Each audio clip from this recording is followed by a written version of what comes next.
there's something I want to address. Fat Joe decided to enter the conversation about, the things that I was saying about my experience based on my personal view with the Roc-A-Fella experience and, whatever. Right. And he said some shit like make another Hove and delusional and all that. I saw that. Delusional is real. People hype themselves up to believe that there's something they're not. If you're a hustler, if you're a money getter, then where's your money? If you're a genius and you're smart, then where's your He said it. You made one, go make another one. And I was surprised at Fat Joe because he ain't got shit to do with it. And, grown men, he's from the street. We don't usually talk on other men's business, so maybe he's changed. But regardless, I ain't got no beef with you, but I have a response to what you said. Number one, make another Hove? Why the fuck would I make another Hove? He was double dipping. We were paying him highly as an artist, and then he was double dipping from the company, and it didn't make me a lot of money. He did not generate $100 million a year for me. That's why I had to do a lot of other shit. I don't want to make another Hove. But I did make a Kanye, a Cameron, Pause, or Help. And, after you do that, I don't have anything else to do. But what I did do is the next year, I started another company called Rachel Roy, and it generated over $100 million a year. So I didn't make another Hove. I made another $100 million company. Ooh. But because you don't speak that language, and most people don't, and a lot of what you know is music, if I'm doing something in another language you don't understand, then it doesn't resonate with you. But do the research, look under the hood, and look at the $100 million company with Rachel Roy that I did a year or two right after that. I don't make an artist, I make a company. And then what I'm doing now, because he was like, yo, where the money at? I ain't going, number one, to me, it's not a manly thing to ask about another man's money. And other men don't show their money to prove anything to another man. Facts. So it's almost like a mind your business kind of thing. But either way, that's your approach. Go ahead and do that. Whatever. But my point is, I want you to look at America New. Take the time, do the research, and because you don't speak the language of television, you might not understand the magnitude of having having a television network without partners or raising a dollar, making all the content in it, and making sure you get the ad tech to get the full CPM and the data. So I want to enlighten Fat Joe as to other businesses. Now, I see him doing other businesses like Beard Dye. Fat Joe, DJ Khaled, Tank, Tyson Beckford, the Wonder Boy, Travis Kelce. Right for the holidays, get that glow. You see how that thing going? Rewind to 10, baby. Why fight the time when you can rewind the time? And promoting, putting dye on your face to make yourself look younger. I go in the bathroom, I rinse it off with water. Simple as that. North to south, I got that glow. That's not my business model. I've heard him say things like, I'm going to open the door of the richest man in the room. That's not me. And, you can do what you want to do. It's all good. And I feel like, Fat Joe and I have always had a good rapport. We used to have a lot of problems with Fat Joe, Big Pun, and I would be the guy, the voice of reason, to squash all that. And I think someone should ask Fat Joe about it. He could articulate it. But again, I'm not trying to sell beard dye. I'm not trying to open up doors for people that have more money than me. I'm not trying to go into a club, make music, and be the old guy in the club and try to make myself look younger. Right. I like to create company. So my other Hove immediately, if we want to call it that, because he might have been generating the company $30 million, but we be paying him at least, a big percentage of that. Right. Is to create another company. That was Rachel Roy. No one ever wants to talk about the fact that I stopped hip-hop music, retired, and broke another vertical that no one knows about in the designer field. Do your research, and that's Rachel Roy. Don't ever ask me about my money. That's corny. I'm never going to ask you about yours. I don't have a bankruptcy. I never went to jail for tax evasion. And if you did, I'm not downplaying you. I just never did all that. Right. All I've done is invest every dollar into my dreams. And if you want to know where the money is, go to America New and you tell me anyone else that you know that has a television network that gets the full CPM, the data, and that made all the content on there. But if you don't understand that language, you might not know how to speak on it.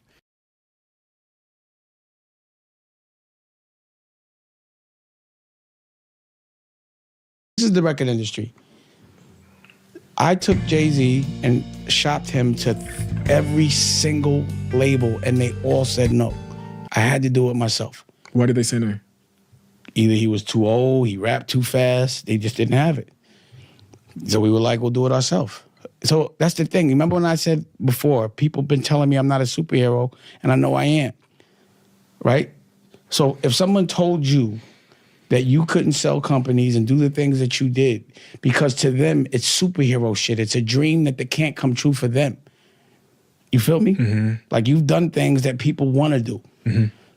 And I guarantee you, if you came with that idea to certain people, they'd say, give you 30 reasons why you can't do it. The reason why Roc-A-Fella was good, the reason why I did what I had to do, was because I knew how to have a clear dream without anyone obstructing it. I knew how to visualize winning. So if somebody told me, you can't do that because of this, get out my dream. Because that's not the last thought I'm going to have with my dream, because my mind is powerful. And whatever I see in my mind, I can make happen. That whole stint of your career, the Roc-A-Fella chapter, do you have any regrets surrounding that when you look back and think, I wish I'd done that differently? I wish someone had told me this thing. That's Roc-A-Fella. That shit is art. Why would I want to mess with that? Look how it's impacted the world. You know what I mean? Like, yeah, there'll be certain things that just because I know better, I do different. But who cares, man? I was like a kid. What are those things? If you were giving me advice. I wouldn't have been so generous with Jay. It was more friendship for me and money for him. And I always felt that, but I ignored it a little. And you regret ignoring that? I don't regret it. I wouldn't have, the things that I wouldn't have let certain things happen because I didn't think they could happen. You know what I'm saying? Like, he would never do that. But he did things that I thought he would never do. So now I would be like, oh, he would do that. And I would make sure it didn't happen. So Roc-A-Fella would probably still exist right now. I made those mistakes too. It is what it is. Actually, the life that I got after Roc-A-Fella was it's been so fulfilling, and I've had so much fun. You know, I just opened up art galleries all over the world and made music with cool people, and I just been doing cool shit for the last 10 years. I was compelled by what you said earlier when you said Roc-A-Fella would still exist. Yeah. Okay, you tell me what was the end of Roc-A-Fella and why it happened. From what I understand, and again, this is just what I've read, there was a dinner that took place between you and Jay where Jay wanted to sell Roc-A-Fella to Def Jam. No, that's not what happened. Okay, well, there you go. We met at dinner because I had heard from L.A. Reid that Jay was like, I'll take the job of president, but Damon and Biggs can't be down with Roc-A-Fella. And L.A. Reid was like, yo, and I thought John McNeely had said this shit. I was like, Jay could have never said that. And we went and he did me like public place, the whole shit, and told me this shit. And I was just like, you fucking serious? Jay told you that? He said, yeah, I want to be looked at as a businessman. And as long as you're around, I can't be looked at as a businessman. But I was like, what's that got to do with Roc-A-Fella? So he was like, yo, y'all can have Roc-A-Fella, but just give me my Reasonable Doubt masters back. I said, let me think about it. And I went and did a screening of The Woodsman. And I was like, yo, come with me to the screening so he could walk the carpet. He's like, nah, you're all dressed up. And I was like, this nigga never helps. But my point is, regardless of what, Roc-A-Fella still existed. It's just I didn't run it. So why isn't there still a Roc-A-Fella? Roc-A-Fella was sold, right? In the end? It was sold, but they gave Jay to run Roc-A-Fella. So Kanye was still there. Everybody was still there. Why is there no more Roc-A-Fella? You tell me. Well, usually when a rapper runs other rappers, it doesn't happen. It doesn't work no more. It just means there was no Roc-A-Fella unless I run it. That's it. So I would have continued to run it. I wouldn't have put that, I would have dealt with it different. And how when you're going forward in like But I didn't want to run Roc-A-Fella no more. I was done with that. At that time, I was already at Rockware. My office was not, I wasn't fucking with music no more. And Rockwell was making a lot of money, right? Yeah, but it was just more, I was just inspired. I was just sick of being in that building and dealing with dumb shit. I was done with the music business. I wanted to do fashion. I was done with it. So I looked at it as an out. Like, out of obligation, I would have still ran Roc-A-Fella because I gave my commitment. But because they was acting silly, I was like, yo, take it. I want to go anyway. You know what I'm saying? But, you know. How do you feel towards Jay-Z now? I don't feel nothing. No bad feelings, no good feelings? No feelings. If I deal with feelings, then they would probably not be so complimentary. He's obviously achieved, tremendous success in all he's done in multi-industries and all that kind of thing. What is it about him that you think has put him in that position? His characteristics? I don't want to talk about Jay. You don't want to talk about him? Not really. Like, I know what Roc-A-Fella was and how we did business, so it's hard to, I don't even try to figure that shit out.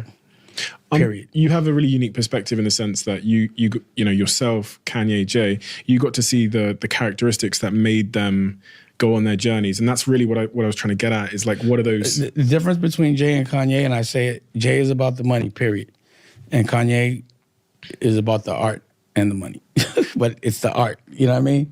Like Kanye is a real artist.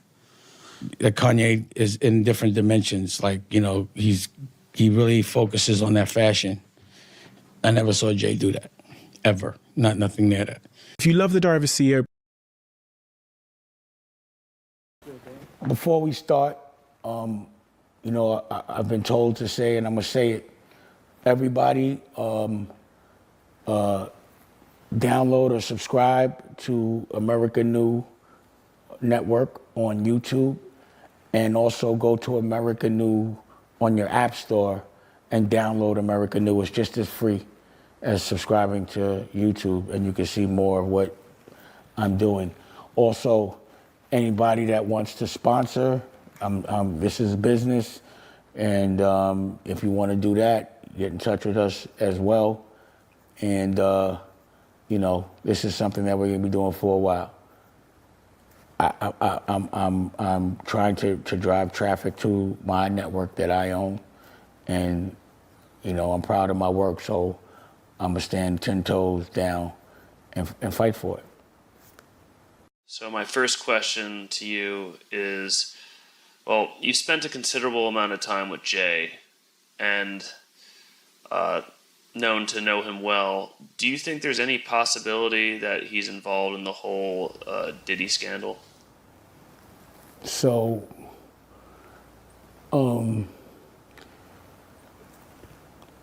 fact that he's just in a lot of pictures and he's over there a lot, objectively, you kind of have to wonder. It's kind of hard not to.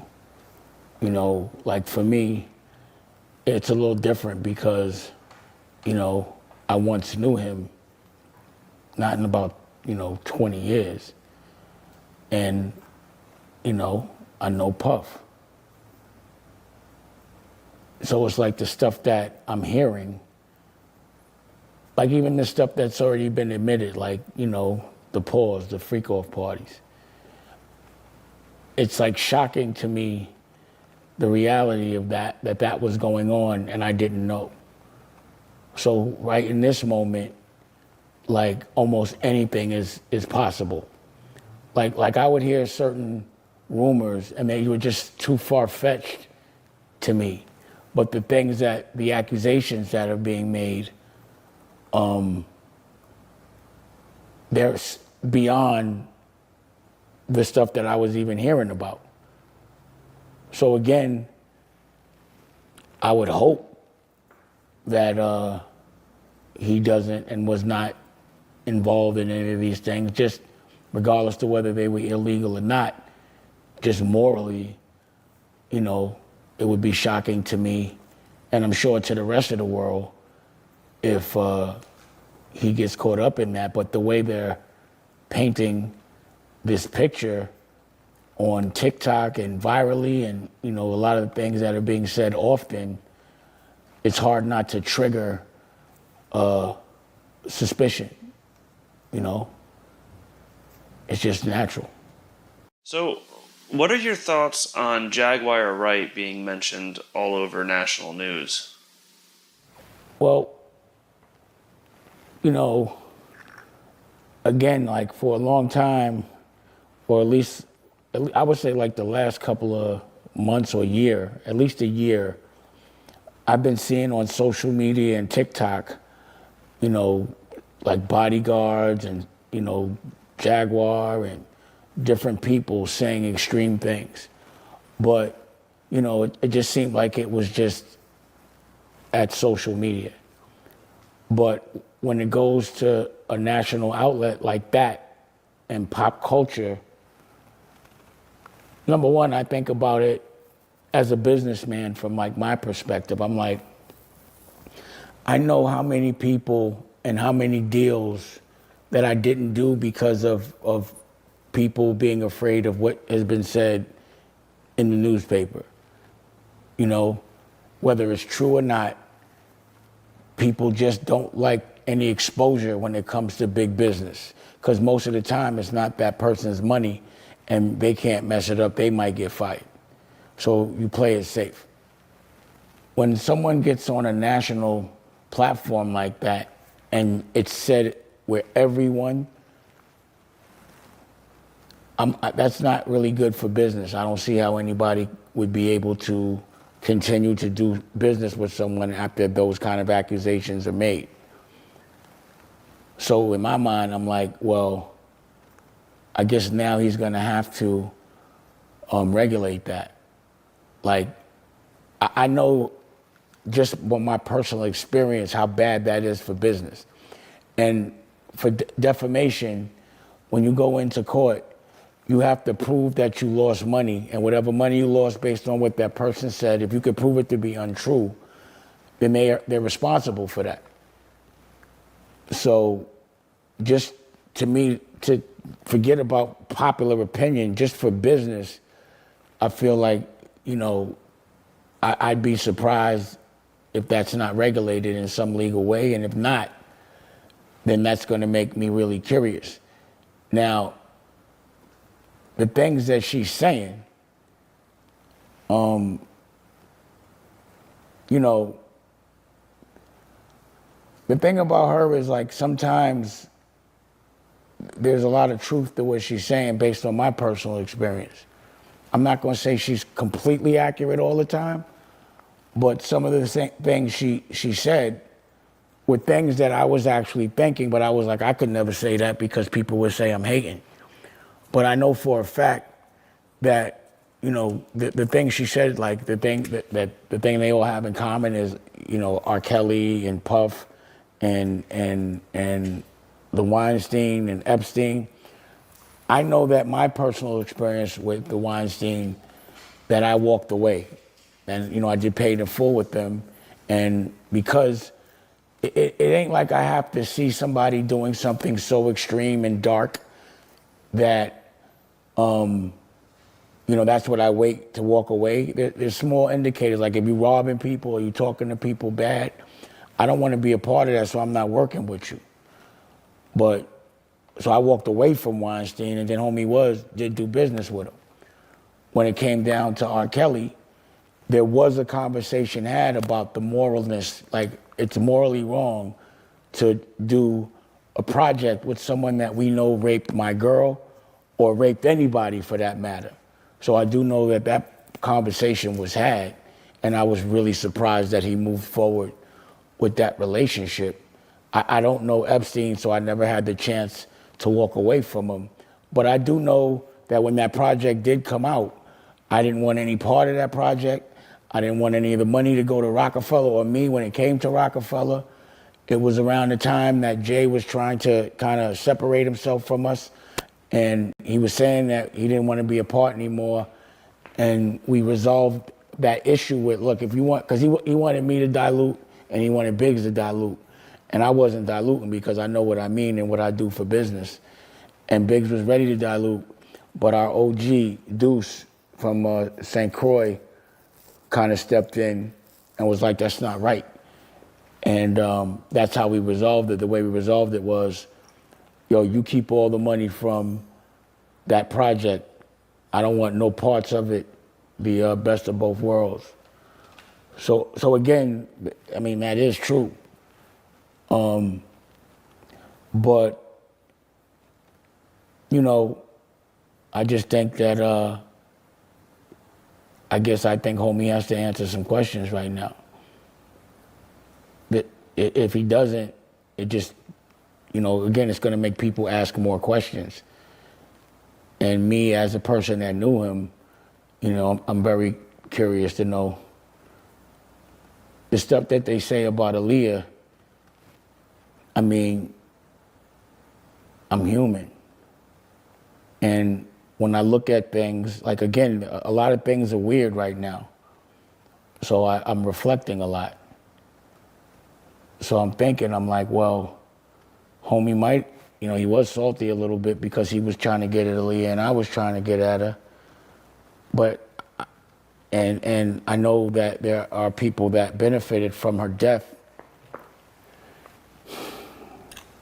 But for me, when I hear these conspiracies, I'm like, how could they be that powerful that they could get a plane or someone to crash a plane? Like, then they're just I don't want to say I'm underestimating people, but I don't give people like that. That's like, yo, that's the most illest gangster shit. Some Pablo Escobar, you could actually get a plane to crash. And then, you know, I hear a lot of rumors about me, like I sacrificed her and some dumb shit like that. You know, all those things. It's hard to, like, I don't want to believe that, but it does make me think it through, you know? So again, in this moment, just because there's so much gray area on a legal level, not what I'm suspecting, but like, you know, this shit is now real. Or if it isn't real, people are gonna have to prove that it's not real. And it's a moment where I'm curious. But if any of that is true, I'd have to talk to a therapist because I don't know what I don't even know. I can't even like, I don't even want to go down that kind of a rabbit hole. It's just too crazy to think that me as a regular dude was in something that was just, you know, so dark, evil, and so strong, and Paul is powerful, that shit like this could even be almost a reality. Like I'm here, like why am, so yeah, it's kind of ill, you know, to see the things that affected your life in such a big way, for people to have different variations of what may have happened for someone that I love so much. Like, what would I do if I find out that somebody actually intentionally did that? I really don't know. But it's definitely a weird, you know, it's like, I know that this isn't a regular circumstance, and I try to keep things in perspective. But yeah, like when a dude that really cared about someone hears any story, of course they gonna think it through, and especially like a person like myself who thinks in boss in general and in war. Yeah, I don't know. So during the whole law firm's press conference, they revealed that Diddy allegedly drugged people, and this is including minors, with horse tranquilizers, leaving them unconscious until the next day, and often they were saying felt soreness in their private areas. What's your take on this? When I heard that, pause, my mind was like blown. So, you know, again, you think of things on different levels. So one level is, that shit can't be true. He couldn't be that dark. That's bananas. Pause. Like, it's just too dark. And you think, well, damn, 120 people is a lot of people. But even if 1% of that is right, it's crazy, unforgivable.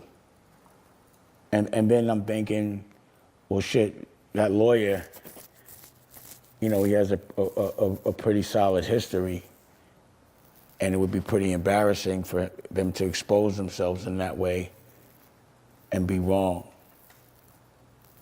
And then I'm looking at, they got the number while they were doing the press conference, and I'm like, yo, this is crazy. So to me, I'm like, if it's not true, then they just put a hit on him, because there's nowhere that he can be where messing with little children is tolerated on any level. It's just an unforgivable thing where we're from, regardless of what you've experienced. And, you know, then I'm thinking, okay, if he did do that, well, number one, I'm thinking what they said, from what I understood, is that 120 separate lawsuits. So that means there's gonna, like every single day, for at least 120 different days, there's gonna be a different lawsuit with different people. And I'm gonna be like, yo, this shit is gonna blow my mind. And they're gonna drag this shit out. And then they're saying they're going to release names, and now I need to really know these names. But then I'm thinking, all right, let's say this shit is true. Number one, it's beyond pause. It's like demon pause, which is when you see demon pause, you don't even play with that person no more. It's like, what do you do? And I'm like, if that is the case, that's pure evil. That's like devil worship. And people have been putting him on a platform for 30 years straight. And some people knew, but I guess the general public did not. So does that mean that everybody that went to his party and that celebrated him, if that's true, does that mean they were celebrating evil? Is that a form of, like, you know, unconscious devil worship? And what was really disturbing to me about that was that they said that the pattern was they put stuff in people's drinks, and then they would pass out and wake up sore. And number one, I'm like, wow, how many times have I been in an environment where someone tried to pass me a drink and I didn't take it, and now I'm like, who was trying to line me up? And I think, pause, that it's justified and warranted to reflect, because I was around these people and I didn't know they played those games. And it's another level of gangster. So again, I ain't got no problem with people being gay, but if you're pretending you're gay and you're a gangster, that's gay gangster. And you could get robbed of your money, but you also could get robbed of your manhood, and that's a whole nother level of disrespect. And, you know, I'm thinking, I'm like, so I'm remembering when I was on Drink Champs, and then again, I have to think this, so Nori, don't think I'm beefing with you, but I just have to reflect. And I was on Drink Champs, and Nori was so adamant about me drinking Ciroc. No, I can't do that no more. That was yours, man. It's over, because... No. Not the interview. Come on, Dane. How about this? We'll finish it with a shot of some... Can you show Elliot Wilson for me? Well, let's take a shot of vodka. If we done? Let's take a shot of vodka, Dane. Are we done, though? But vodka for... well, I mean, I don't know if it's done. needed, I'll but... do another one. Want another You one? gotta do a shot of vodka. Come on, At please. the end, we're not done. I fucked with you the whole night. You haven't won. I said when we finish, we're not done. Yo, Tito, help me. Come on. He's quitting. He's with you. I'm in with you. Can you pour me a shot too, Dan? But why you gotta put the ice in the shot? Because you gotta be sophisticated. All right, you're gonna have ice cubes. I don't know how you're gonna have do a shot with ice cubes. Yes, you gotta do a fucking shot with ice cubes. Big shout out to This Puff, is good man. shit. Oh, no, that's good. That's good. I'm sorry. All right, and you gonna take a shot? You gonna take a shot, Ciroc? Go ahead, pour it. Oh, you want me to pour you? He's a gangster. When a nigga tell you he want him to pour you a shot, that's some gangster. I just poured yours, right? All right, well, we even. Look. You gonna take mine? Oh, look at that. I'm in. Let's do it. Eye to eye. I told you. What do you mean? Why do you think it's not?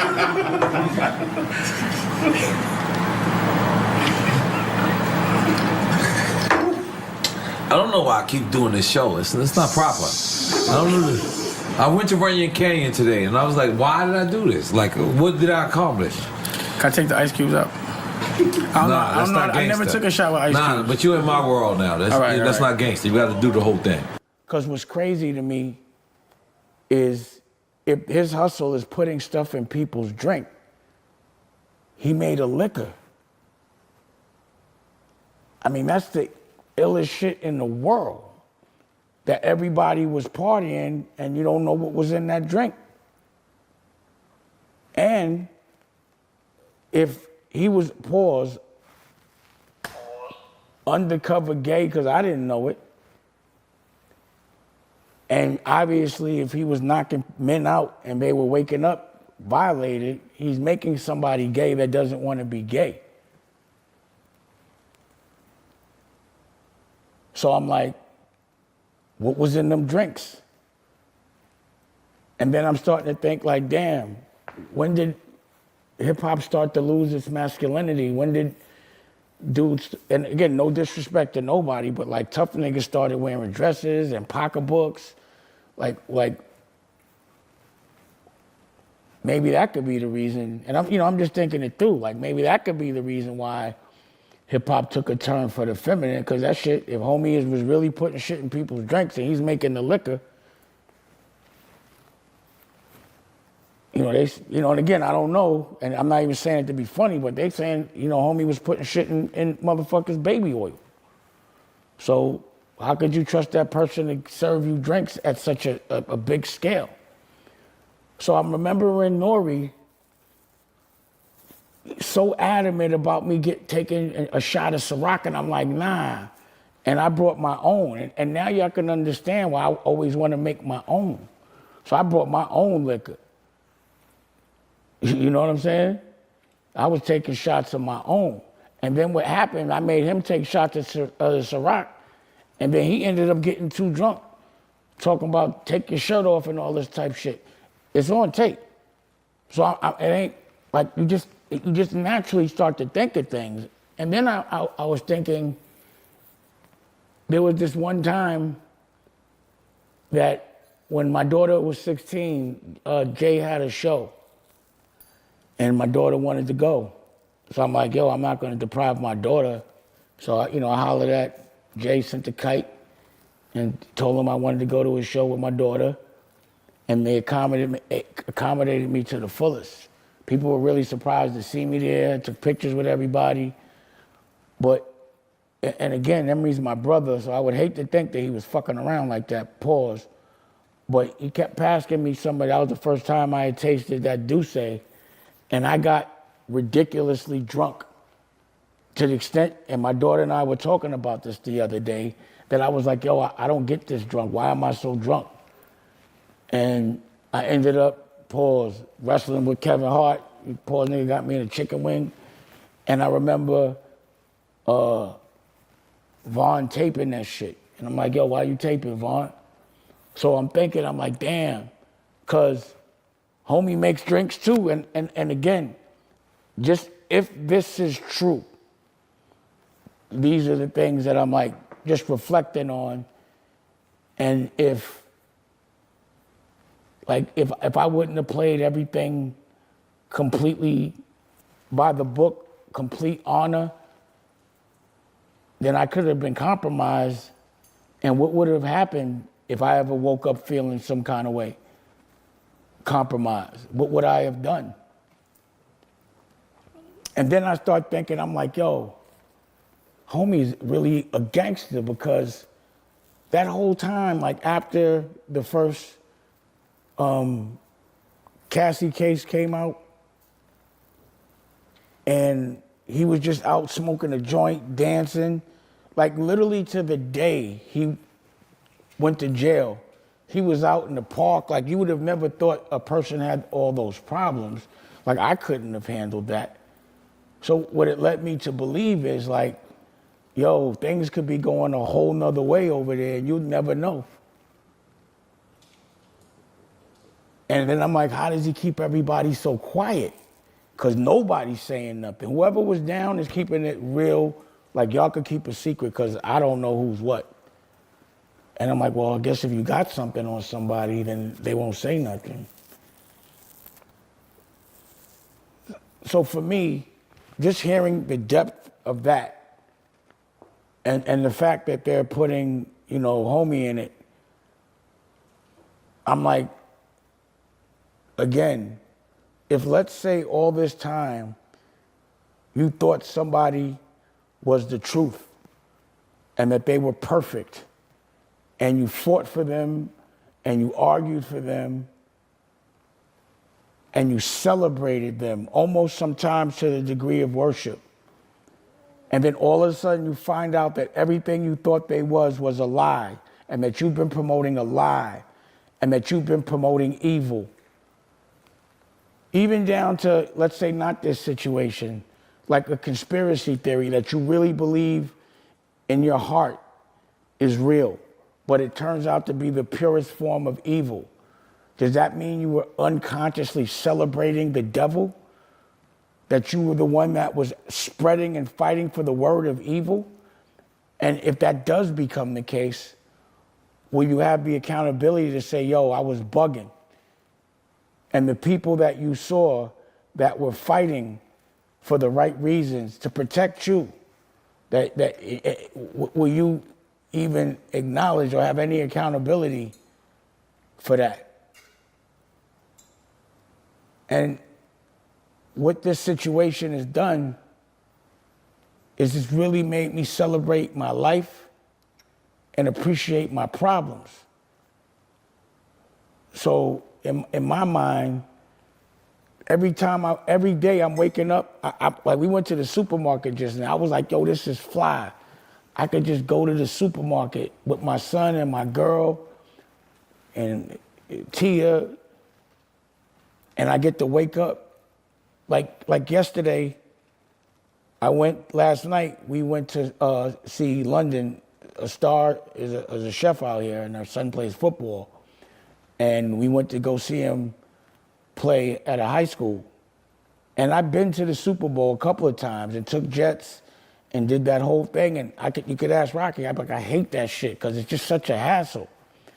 I had more fun just going to see someone that I know play football with my family, with no headache, no security.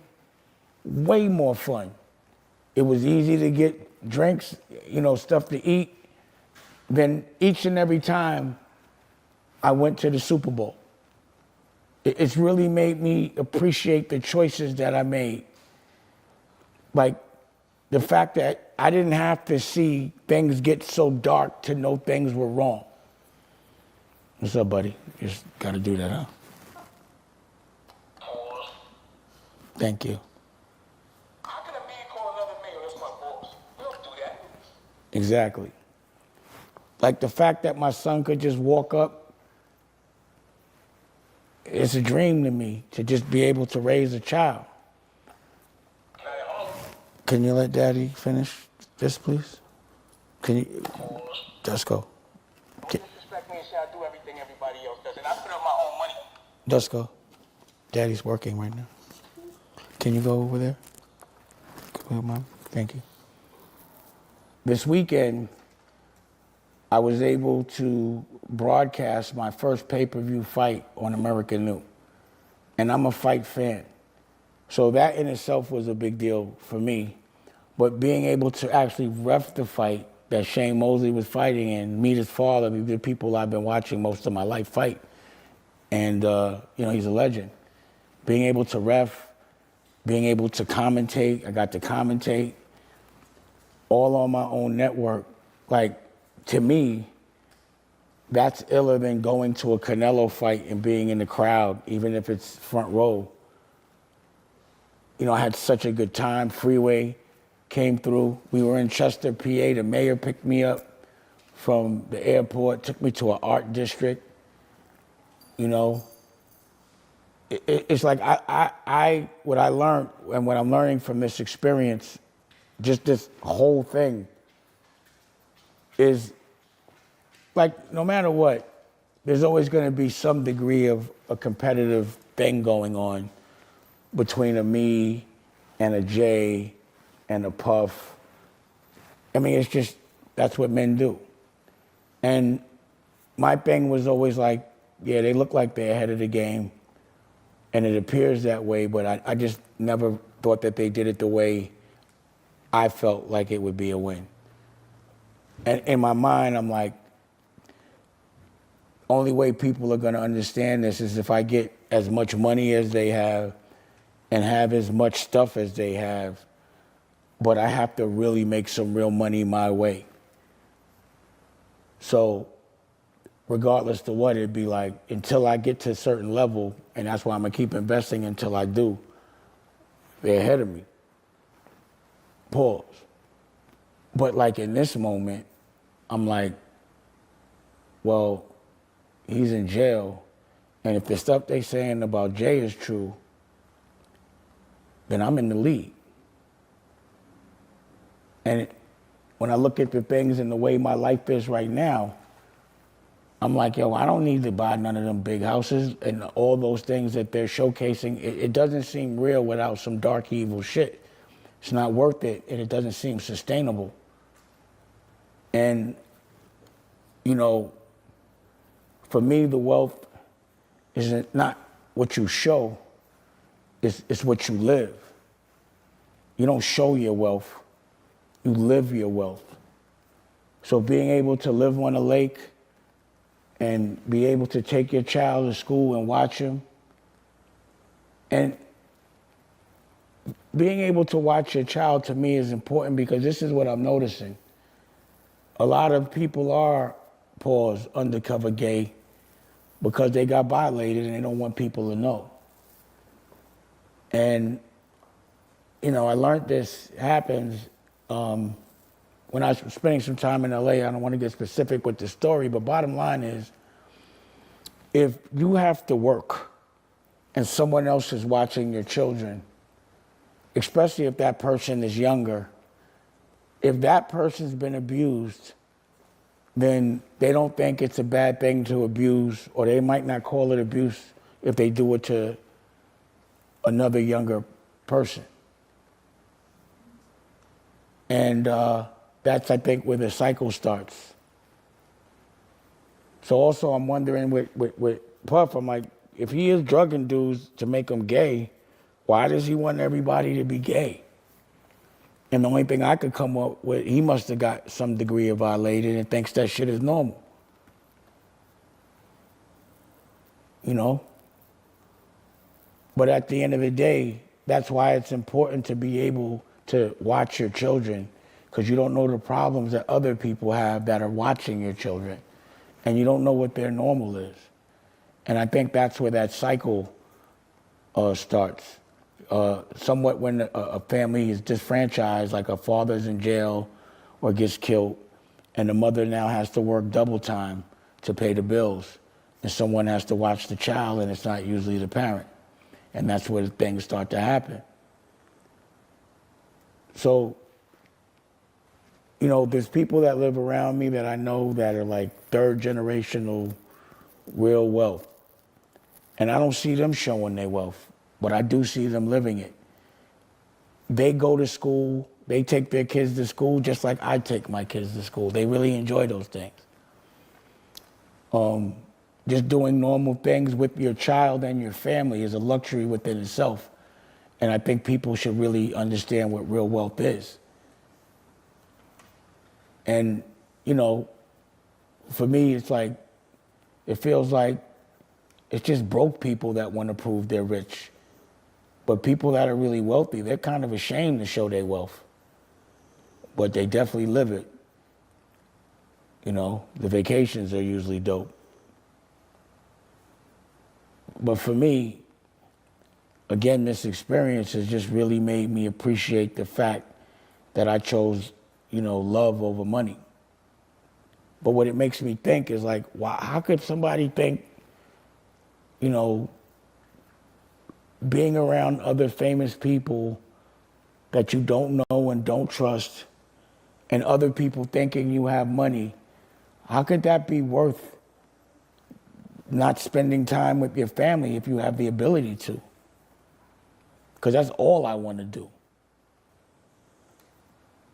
Only people I want to impress, I just want to impress my son and my daughters, my sons, and my girl. So I think we have to look at our value system, because if you've been tricked into celebrating things that appeared to be perfect, that you now find out are evil, it's like, I just feel like y'all looking the other way. Y'all know when shit ain't right, but just because someone's celebrated by having money or being famous, y'all still go celebrate them. And karmically, like if you were there when things were going on, don't think that you're not held accountable. Or if you made money with someone knowing that they were doing some really foul shit, you're still accountable. And I've always looked at it that way. So that was the reason why when I saw like the industry robbing artists, that was enough for me to say that's morally wrong, and that was enough for me to break out. And then I'm thinking like, damn, everybody's gay? Or like, how many people are holding this secret that I knew? And you got to think about something. Like, I and my crew, we started Pause. So to me, I'm like, damn, Pause might have really saved my life, or at least made it where people understood my boundaries. And that was the reason why we made up Pause. So you knew that there wasn't me having no double meanings, none of that playing. Pause. Now, if I'm saying pause and everyone's laughing, but you really are kind of upset because undercover you may be gay, you probably hate me. So now it all makes sense to me. And because nobody's saying anything until further notice, to me, everybody that acted a certain way, and I'm trying to figure out why, and I might have been like, yo, it's bitchy, or, y'all acting like men with vaginas. To me, until that's kind of made clear, and I'm not mad, it's just, I'm like, oh, I get it now. Everybody was gay. It makes sense. Like, I reflect on people being mad. Like, well, how come Steve Stout keeps being worried about me being around other girls? Like, why is that such a big deal to him? And I don't even want to say his name no more because he's a clown. And as you see, when I addressed what he said, silence. Radio silence. Yeah. You got another question? All right. And again, I want to make sure people understand. I ain't got nothing against anyone being gay. But if you are gay and you're telling people you're not, I don't think that's fair. Or if you're going to put stuff in somebody's drink and then you want them to wake up gay, that's crazy. And if there's anything happening with any children, that's just abominable. That's just deepest, darkest devil bullshit, and there's no coming back from that. So given your experiences in the music industry, do you think this kind of behavior has been like an open secret, or are these revelations just as shocking to you as the public? So an open secret is like an oxymoron. I think for whoever is a part of these parties or whoever is like secretly gay, pause, I think that probably was common amongst whoever knew the secret, or even the parties or whatever else is going on. But for people that aren't down, who aren't a part of this program, who aren't in this club, yeah, I did not, like I would, again, like when you're in the same industry, you know, people tend to sometimes have a lot of the same women in common. And women will, like, if a girl's messing with a dude and then they mess with someone they know that's a dude and that guy treated them wrong or there was some crazy shit, pillow talk, they tell you everything. And there would be a lot of times, and I'm not gonna say no names or who people were, that I would hear things, but I would like stop it. I would shut it down because I don't want to talk about no other man. So I'd be like, I don't want to hear that. Or I'd be like, that shit just can't be true, and I would dismiss it as they might be mad at that person. So you hear things, but not to that extent. I am shocked. And the reason why is because no one is saying anything that's being accused of certain things. No one's dismissing anything. And I just know that, like, if the only reason why you're not telling the truth is because your press and your publicist is telling you how to answer, then that means you have something to hide. You know? So to me, I'm like, yo, these motherfuckers been fucking with me for years. And I just couldn't understand, like, why they couldn't let it go and the depth of it. But now I kind of get it. It all makes sense. You know what I'm saying? And what I know is when certain things were said, like when Irv had the case with the feds, when the feds start fucking with you in any industry, whether it's like, if let's say you were in the street and you hear that, you know, somebody's hot with the feds, even if that's your man, you stay far away from him and he calls, your man wouldn't even get next to you knowing he's hot. When Irv had that issue, he told me that it was a thing like, yo, we're not working with Irv because the feds were like, yo, if y'all empower him, we're gonna investigate you. So when something gets said in public like this, and there's feds and kids involved, anyone that's taking a chance to work with that person, I have to tend to think that either they're down with them or they're protecting them. And I'm just curious to see, like, even with these allegations, how supportive people are going to be, who's going to be the ones that are still rioting and arguing, and then there'll be more things that will reveal themselves from this. So I guess the answer to the question is, right now, based on these accusations, anything is possible. You know, all I know is I knew to get away. You know, if you notice, you'd be like, why would you want to show your interest in reasonable doubt? Because there's too many gray areas over there. I don't want to have to talk to them about nothing at all. I want to be out. And you could ask people, like, why don't you keep it? I'd be like, yo, it's just so much mystery on the dark things over there. And if I say anything, everyone's going to always say I'm hating, but like, I just feel like if people use logic, they could protect their souls. Because obviously what you don't understand is if somebody's evil and you unconsciously think that they're not, and you promote it, you may get the buckshot of that karma. So, you know, when you start to support people, you gotta really do the research. Because you don't want to look stupid 30 years later. You know? So how do you feel the whole scandal is going to impact the legacy of Bad Boy Records and Diddy's influence on the industry? So, I mean, like, this is like the biggest scandal, like, of the century. So I think, like, Bad Boy will be remembered, but I don't think it'll be celebrated the same way.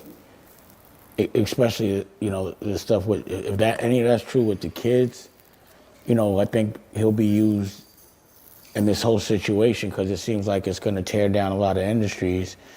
I just think it's going to be used as an example of, like, you think you're getting away with certain things just because you get away with it for 10 or even 20 years. It doesn't mean that, you know, that you'll never be held accountable, and is it worth it? So it'll definitely have a different impact on everything that he's ever done, and if he could still be celebrated. What I worry about, again, is if any of the things are true about Homeboy, how will that impact or affect the legacy of Roc-A-Fella? And, you know, what I'm hoping is, I think, because my story and me being so adamant about not working with certain people for certain reasons, and people celebrating me looking as if I'm struggling and not doing as well as my other peers, the fact that everyone can see that because you can stand on your deen, never compromise, never look the other way, sometimes it's better to take the slower course, because even though, you know, those 10 to 20 years could look like the best years, the next 30 could be the worst, so bad that it's just not worth it. You'd rather erase all the good stuff that was fun just to enjoy the simple things, you know? So yeah, that's why these things, people have to sort of step up and say something, because people are questioning people's legacies, you know? But I'm fighting for mine. And I believe that like my legacy, it's just started. Like, my legacy is not Roc-A-Fella, that's a chapter in my book. But the things that I'm doing to showcase empowering our culture and having a network, it's not about having a network, it's gonna be about what I'm doing on the network. If I'm moving the needle to make us smarter, to make us better, like in this moment, the whole industry has to be re-engineered, because obviously the people that were guarding, the gatekeepers, like people say, they were morally compromised and they were only doing what was in the best interest of them and whatever dark shit they were doing. And the good people, the real talented people, like, I know real businessmen, I know real artists, I know how much you have to sell, how much work it takes to make and generate a certain kind of a volume of money. And I'm seeing people generate volumes of money that just aren't talented at what they're supposedly making money for. And that's only happening because they're cheating. And I just refuse to be a part of a cheating team on any level, because there's always going to be some degree of recourse. It might not be this year, but, you know, it could be 10 years later. So how are you navigating your relationships with other celebrities, other people of influence, until the full extent of the allegations are revealed? The books are closed. They've been closed. And I'm working with my family. And, you know, I really have to, I mean, the thing is, I sort of tightened up my circle a long time ago. And, you know, I made a conscious decision not to work with people based on their celebrity, but really based on their talent and how good of a person that they are. And I haven't really tried so much to leverage someone else's celebrity in a while. It's been either we're gonna make ourselves celebrities based on what we're doing, and we're gonna do it our way. And I think, like, I've been prepared, not for this moment, I've been prepared to be able to maneuver whether or not this is, like, these things have gotten exposed.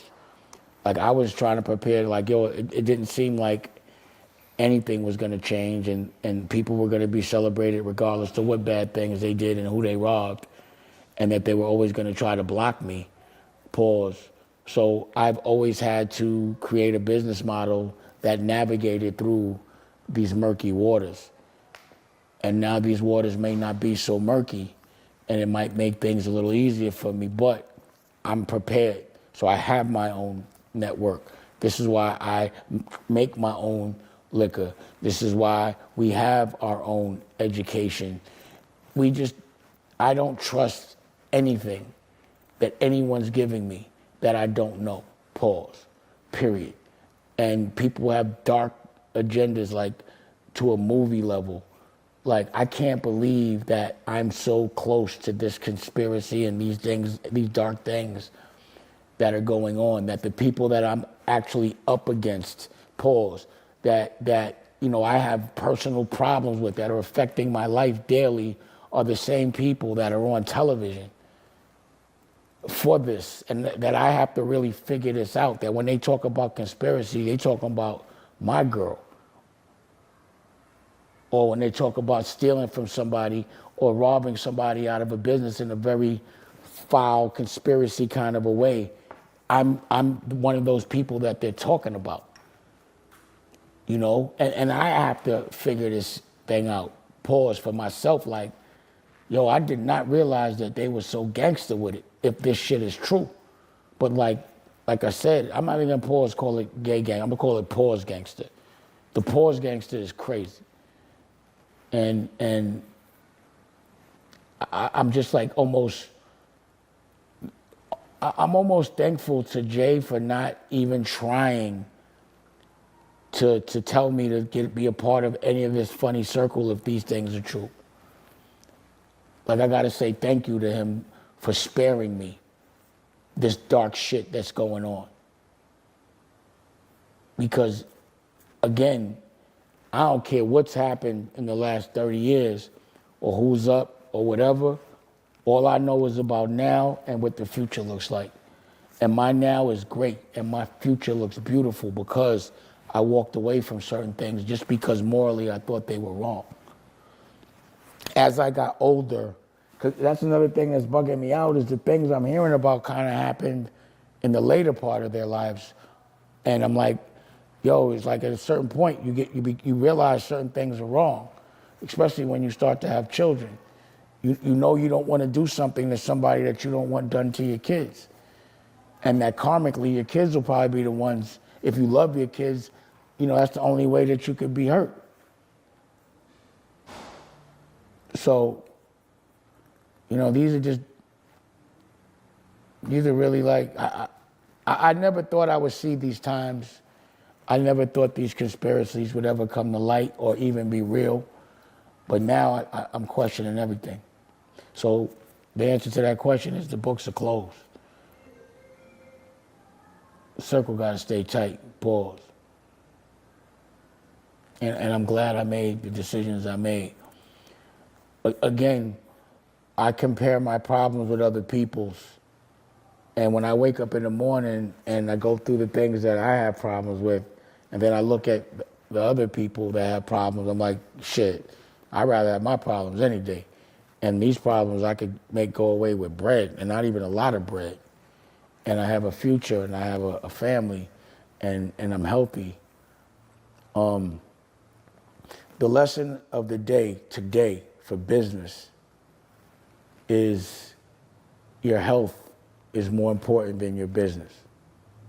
And unfortunately, this summer, I lost a cousin that was younger than me.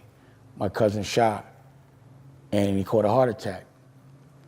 And also other people in my family have caught strokes that are very strong.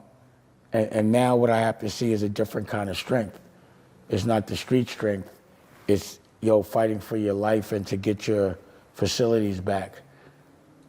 You know, to see somebody in a Rolls Royce convertible a year ago and then, have to see them in a bed struggling to speak, it makes you look at life different. So I try to learn from people, and I look at everything as a signal. And, the stroke and the heart attack happened twice. So I'm like, I like my life. And no matter how much money I have, not being there for my family is not, I won't feel good. That's not a win. So a friend of mine named Kenya was doing a show where we go to this doctor, and the doctor was able to give you a scan to see your heart, and they were trying to take blood, but they couldn't catch my veins. I told them it's hard, but we have to pause, go back. But, they told me I had a lot of calcium. I'm diabetic, so of course everything is not going to be right. But whatever was wrong with me, if I can get ahead of it, then we can fix it. And when you learn about things, especially as a diabetic, after it's a problem, when you're diabetic, it's unfixable. But when you can know about the future, you can avoid certain things. So I just want to advise everyone to look into your future. You know, when you get a certain age, you got to get your prostate checked. And I'm like, you know, I'm going to the doctor with Rocky, and the male doctor's like, yo, I need to put this finger in your butt. Pause, and I'm like, I'll just have to skip that. I have to process all of that before we get to it. And other people in my family that are really strong, they go and they do it, and it's just like, it's going to take me a minute, but I know for my own good I had to go. But this scan was non-intrusive.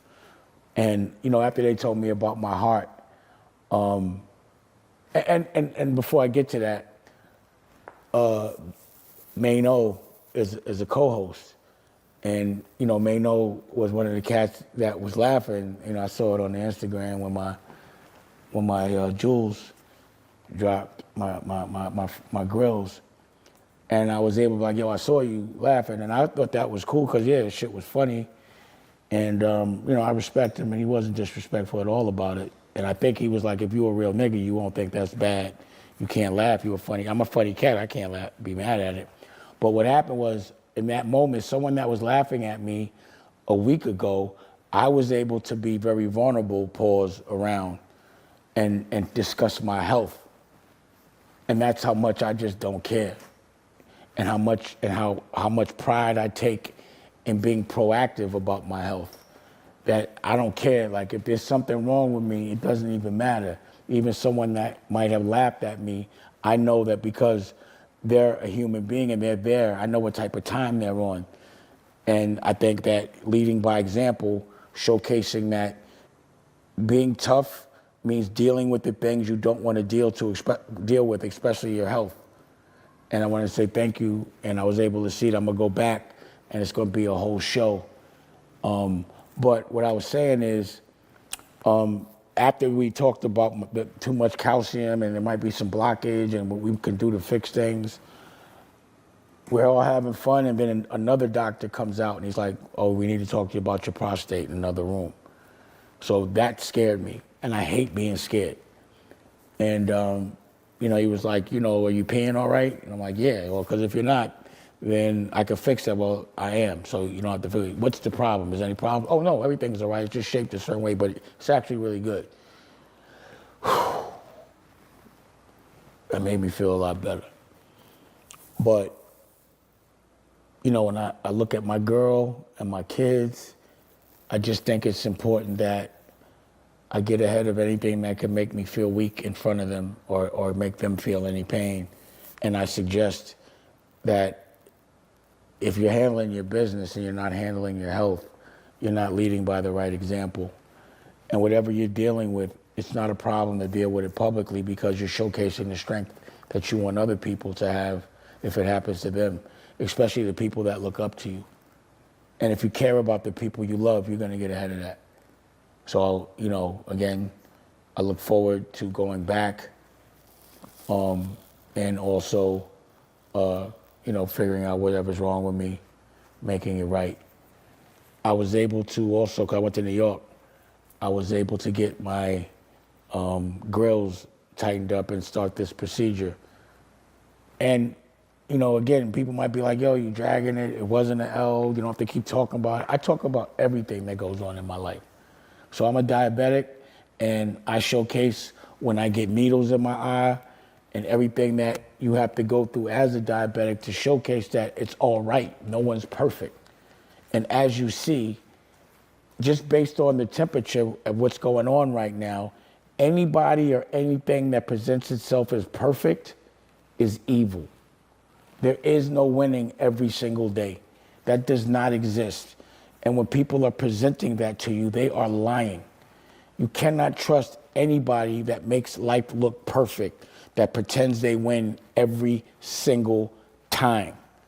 If you've been in the public eye for 30 years and you never took one L, that means you just never showed your L. That means you remixed the L so it looks like a W, but you lying. And whoever goes for that gaffle, you're just living vicariously through somebody else. But at the end of the day, make sure your health is right. And make sure you're looking out and dreaming and understand that with every dream comes a fight. But if you fight the right fight for the right thing, you're gonna be tested. It's gonna be difficult. You can't prove yourself unless you're tested. You can't be a general unless you fought a war. So you have to embrace that war. If anything's easy, then it's not earned. So you have to look forward to the fight. You have to look forward to being tested. For someone to say you could get there quicker if you do something that's against your moral fabric, and you have to look forward to saying, get the fuck out of here. Because that's what I did. And that's why right now, the best thing and the best feeling in the world is that my daughters can call and know that I'm not on nothing that's gonna embarrass them. That they're actually making jokes. Like my little daughter's a smart ass, Tallulah. She's like, yo, I saw the pictures. Was you at the freak off party? Like, don't play with me, man. You know? Just, you know, but I'm like, but what you should do is be happy that you don't have to worry about me, that I was in those pictures, that I was in that environment, and at 100%, I never folded. Because if I would have folded one time, I might have been compromised and ended up in jail. Because if I get up and somebody did some bullshit, not to say I'm tough, I just don't say, I don't know what I would do. But I know in my mind, I'd be like, I'm getting up, I'm shooting everybody, even if I don't have a gun. You know, but that's what the tough guy in me or the ego in me is saying, like, but you never know what you're going to do when you get in that situation. But I know what I would want myself to do. It would be probably something that would put me in jail if somebody violated me to that level. But I don't advocate that. I don't want that. And I also, if anybody is a real victim, if this shit really happened, I'm sorry. If you lying, then I'm not. But if you're not lying, this shit is crazy. And I apologize for hip hop and anyone else that's used hip hop to mislead people, make them think that they're gonna have an opportunity, drug them, and have them wake up and compromise the rest of their life. That shit is disgusting. You know? Period. Oh, and as far as Roc-A-Fella goes this week, because I always want to give you all an update. So yeah, the state did bring up and bring awareness to the fact that Jay is trying to devalue that asset by saying that it goes back to him in 6 or 7 years. Now, for me, I just wanted the world to see, like, yo, this is what I said he was doing, but y'all be saying I'm bugging. But now the state is noticing it as well. So they made an application to go investigate it. The judge said no. And they did talk about it on the Breakfast Club. And, you know, again, homegirl, I love you to death. But sometimes I just think the way you say things is to make me look weak. But I do appreciate you doing the research. But I'm just kind of curious, do you do so much research for any other headline? But if you do, that's cool. But at the end of the day, what I would appreciate y'all saying, if you're gonna speak about it, and the judge said, I don't have time for this right now. You're gonna have to sell it and figure that out later. And what she said was, I won't have any standing to sue him for it, but after it gets sold, I'm not gonna care anyway. I ain't got nothing to do with it. But what I would like to be brought up is the fact that when we're talking about child support, they're not trying to get back child support. They're trying to get $1 million of $1.5 million of future child support. And that means they want to get $1.5 million of my money to give to my children. I would give that to my children regardless. So why would I be mad about that at all? If my kids get $1 million or 1.5 out of that sale, that means I got 1.5 and gave it to my kids. But it's not because of any backed up child support. Again, if you're going to talk about my child support, talk about how much child support I pay and how long I've been paying it. And tell me if what my child support is more than what you get paid as a salary working at iHeart.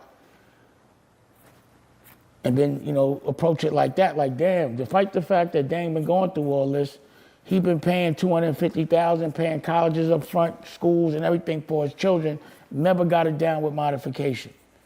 And that little $120,000 they talk about, that was, you know, late. That's the 6 months that they've been going through this. It's not like years worth of child support. So yeah, I have been late on my child support because it's a lot of money and I never got it down with modification. But at the end of the day, I still pay. So stop trying to make me look weak or like a victim. So as long as my kids get 1.5, I got 1.5 out of that. And that's how I feel. He still got to cut a check for 1.5, and that's exactly what he was offering me in the first place. You know, so again, I appreciate y'all. And then when y'all do bring up America New, yes, I appreciate the fact that you're saying go to America New YouTube page, but I would like y'all to acknowledge the fact that I have my own network that gets its full CPM, an app, you know, something that most people don't have. You know, a lot of people have YouTube channels, but I got a television network, you know? But that's just my ego, I guess. It's not a big deal. And I would look at what I'm doing and look at the network and be like, yo, how could I work with them? But what I am gonna actually ask you, Charlamagne, is let's say these things about Jay are true. You've been a big advocate. When I was on your show, you was wearing a picture of him, his face, the hat, all that. Are you gonna admit that you could have been wrong all that time for celebrating someone that may not be so morally correct? If all this comes out to be true. When you was fucking with me at the Breakfast Club and that, to me, that spin that y'all put on things, you know, you just seem to be a person that protects them a lot. That's just how I see it, as far as the headlines. And I'm not mad at you at all. I'm just curious, are you gonna feel stupid if all this evil shit comes out to be true? And are you gonna be like, damn, I do understand why Dame was so defensive, why he went with the pause game, and why he decided to actually pay for all his shit himself. Did Damon fight the right fight? Are you gonna learn from, you know, at any point in time celebrating something you thought was perfect that could have been evil? If this is true. And why you not asking those questions? Like, why y'all not saying, yo, Jay, why you not saying nothing? Why you not saying that? The same the way when I ask you, my question is when Leor's there, why I say Damon's gonna call you a culture vulture? Why don't you call him a culture vulture? And it was funny, not funny, but I did see one of the lawyers calling Vlad a culture vulture on national TV. And I know I made that word up for just that instance when we get public so people could know and coin something and understand what that means. I'm glad I'm a part of people being recognized as culture vultures. Any other question?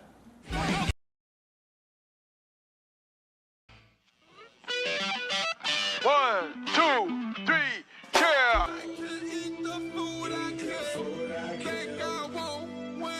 What's good, Dame? What's poppin'? Yeah, so let's get right into it. You know, Steve Stout, he had a lot to say about you recently, and something about you ran when you saw him, something like that. Can you jump in on that? Well, the last time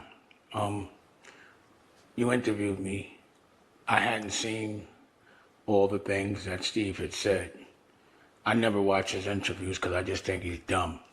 And I think he's just a guy pretending that he's smart. But when I did see that, to be honest, it was laughable. But when I thought it through, it was really pathetic to me. You know, like where I'm from, pause. One of the biggest violations in the world, pause, is lying on your dick. And that means that you say you did things with a girl that you didn't do. Another thing that's in that order is lying about getting your ass whipped and about a fight. It's one of the most unhonorable things to do. Like, when someone takes a loss, to say, yo, he caught me, he caught me slipping, you gotta respect that. But I just think when I saw his reaction when he was asked that question, he just got fuddled, pause, like he just seemed like he was caught off guard. And what I saw him do was not only lie, but like he combined a lot of different situations in one. So because he brought it up, I think in this day, transparency is key. There's no reason, because of this direct connection that you can have with the people that are your fans, that consume the things that you make, they're owed explanation and truth. And that's why when they say things about me, I come back and I'll say that's true or not true. You know, I think that's the honest and honorable way to do things. There's nothing that I do I'm ever going to be ashamed of. I would definitely be ashamed if I ever ran from anybody, but definitely Steve Stout. You know how like the cartoon where the ostrich puts his head in the floor when he feels bad? That would have been me forever running from Steve Stout. The reason why I smacked him in the first place was because it was like if he catches me and then I beat his ass, pause, they're still going to tease me because it's Steve Stout. But because he wants to bring it up, I'm going to tell you the story. Let's start with the first lie. He said that we ran into each other in a Sony office or whatever it was. We were at Roc-A-Fella at my office.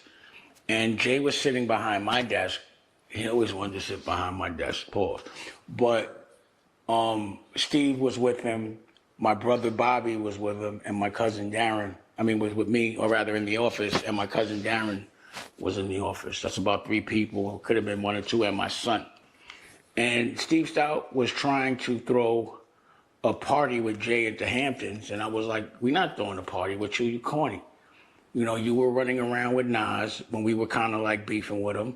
You were running around with LL. And then I guess when things went sideways, you just decided to tell us all their business. And that's what he used to do. And I always thought that wasn't honorable. And now that we rolling, you want to do a party with us? Hell no. And in that conversation, I was like, because he was kind of trying to talk somewhat aggressively, I was like, yo, and you owe me $18,000 for that bet. And he said something cute in front of my son.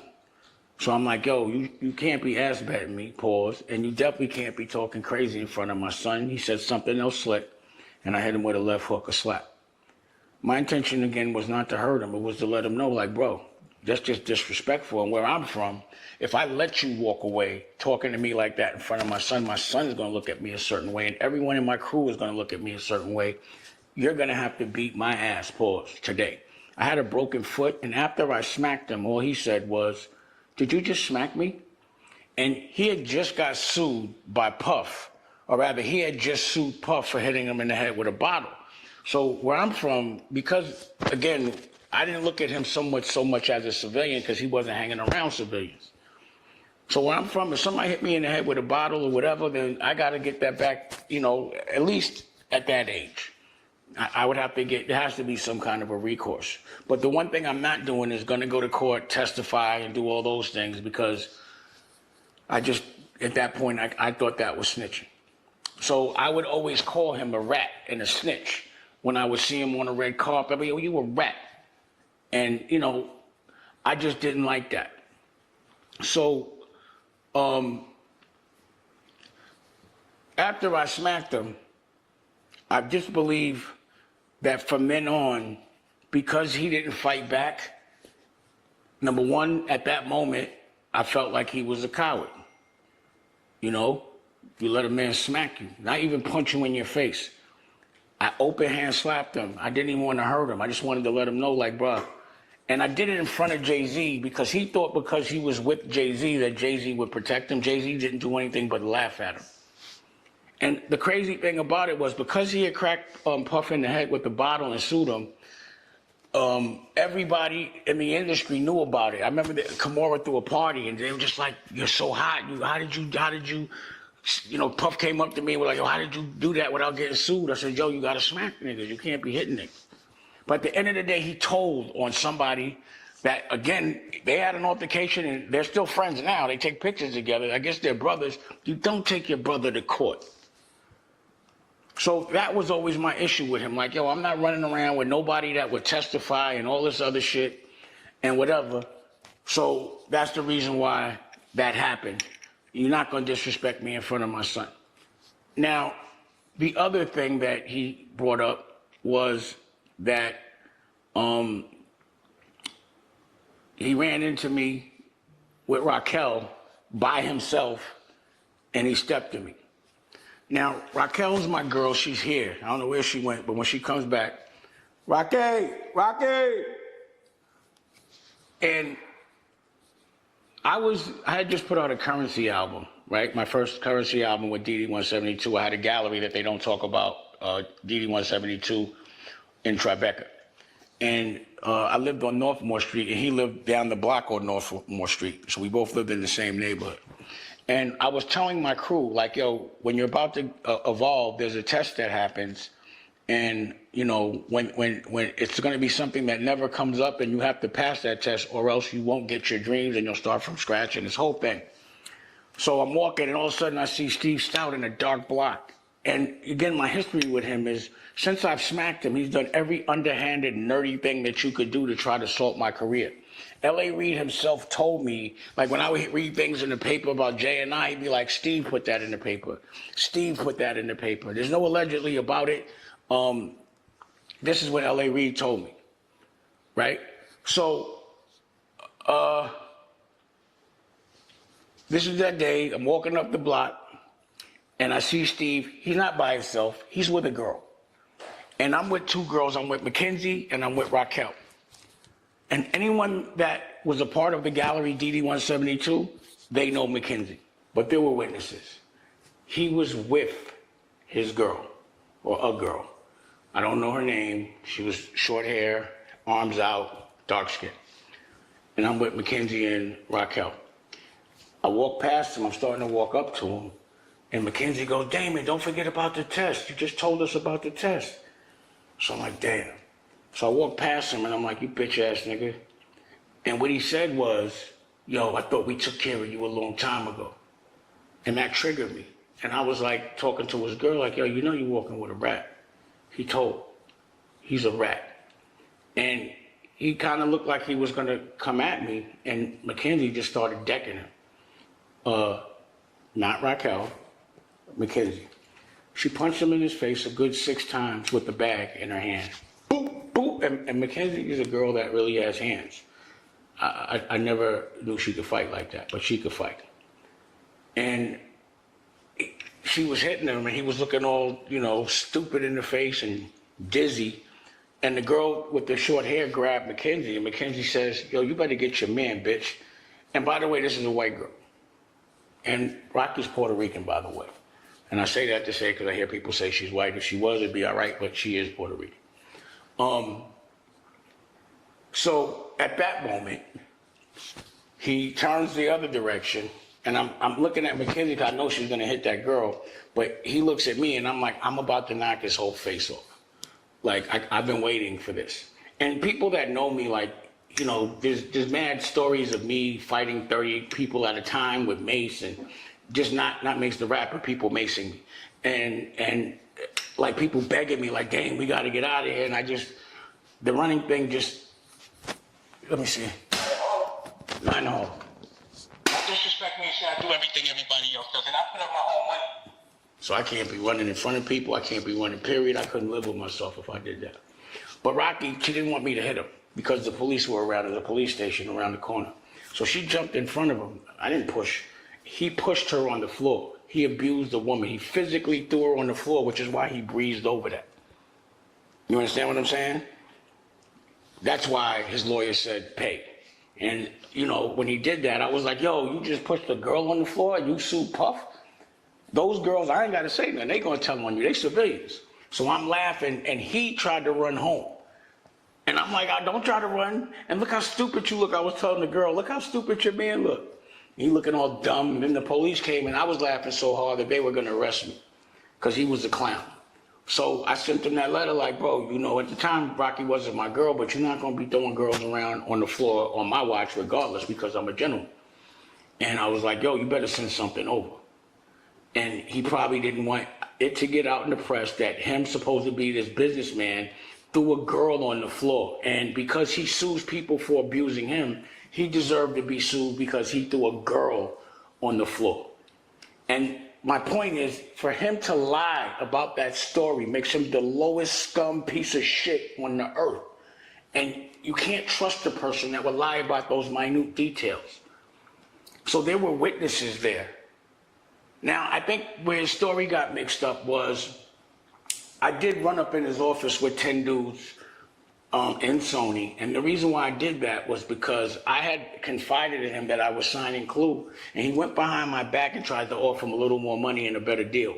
And when they were signing in the room, I walked up in there. That's what happened, and I stopped it and was like, Clue, what? And he did the right thing. And in my conversation with Steve, like, yo, I don't play like that. This ain't the game, and it's like, yo, you're a guy that I've met, or the first time I saw you was a picture of you with lipstick and a wig on from Biggie Smalls' crew, and you still work with them and you still hang out with them. You're just a person that gets abused. So I don't want to spend too much time on this. But the thing is, I'm 53. He's in his 50s. And I just want us to stay focused. They try to divide us all the time and want us to fight and become entertainment. Why can't we? He's talking about my business acumen. You put out a television network, right?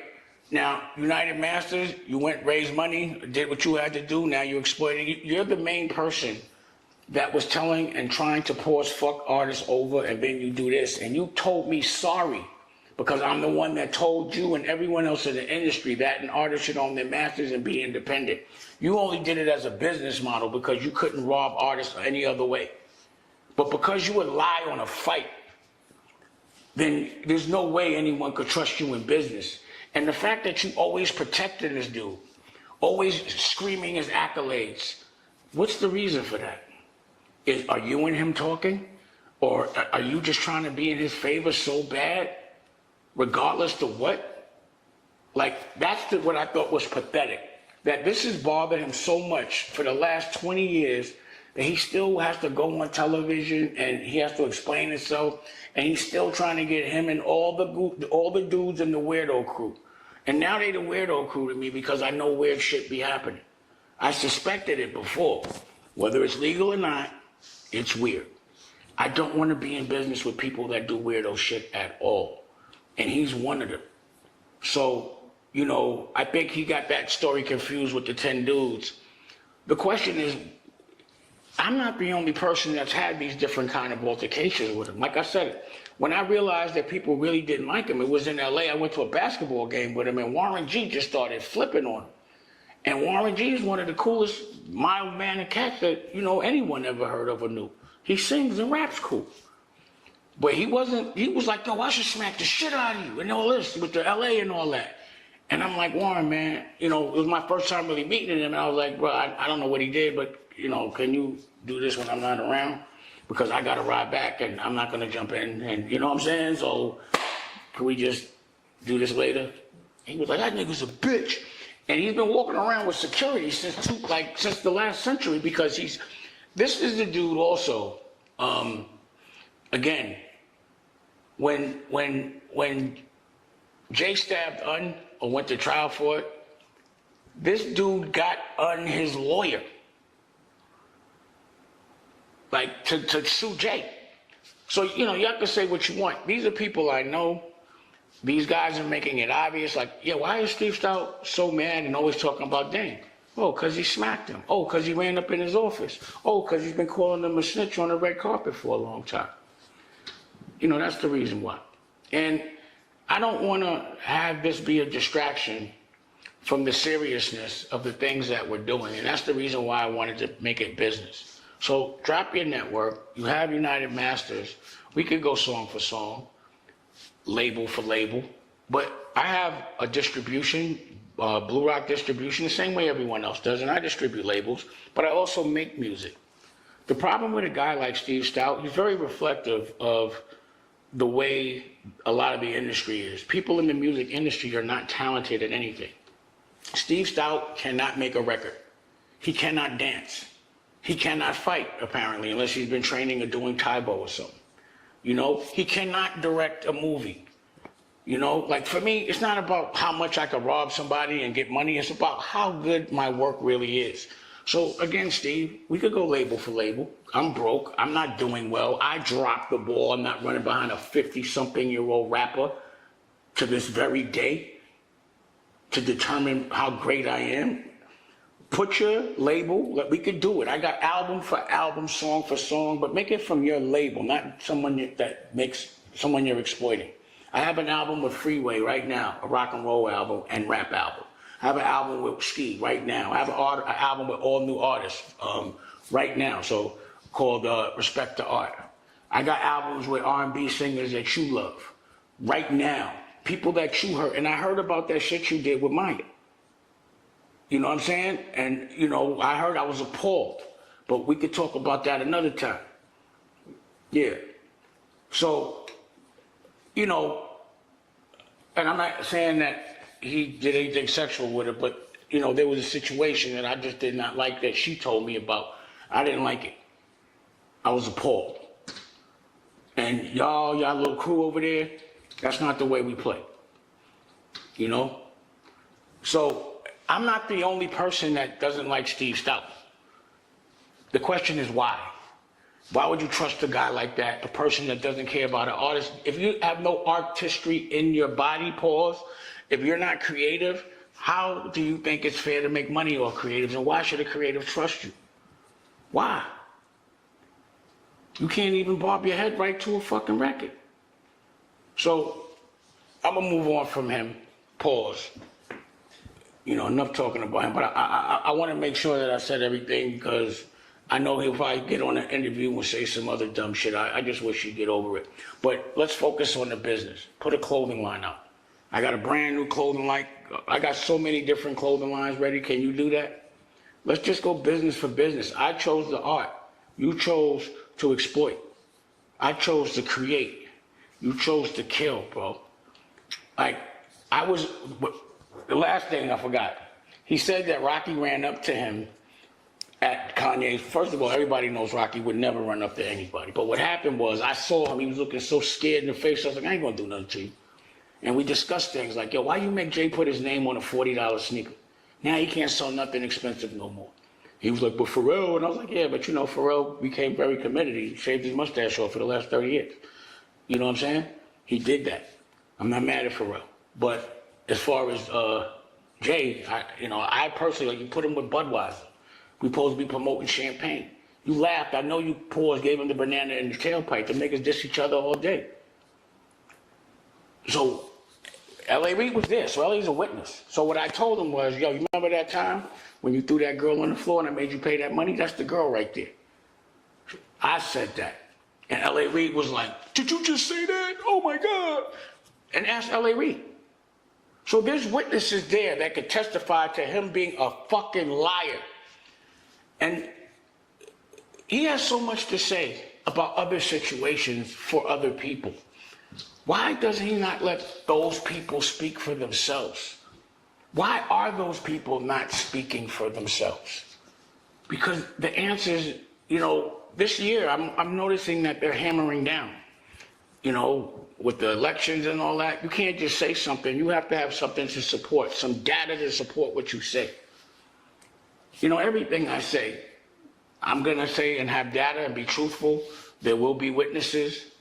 Like, I could call people that were in the room when I smacked them. Jay could be a witness to that. I could call people that were in the room when I ran up on him in Sony. You know, Rocky called Mackenzie the other day, and Mackenzie was laughing like, you know, I don't do that no more. But that's funny. His recollection is completely different than ours. He just erased Mackenzie from his memory. And also the girl that was with him. And why would a guy pay and his lawyers advise him to... Either way, I didn't want to get back on it. But, you know, that's how I feel about that. So what do you think about the conversation around reasonable doubt or how outlets are covering it? Yeah, so, I think because it's in the paper, and when I hear people read things or there's certain headlines, I think it's important that they do the research, because if someone does know what they're talking about, that person that doesn't looks really stupid.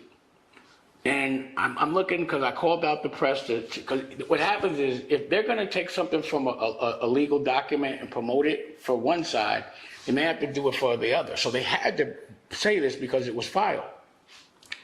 I didn't file it. The state did. Now, they made it like it was a child support thing. Let me explain the child support thing. And I've said it, but for some reason no one acknowledges these things.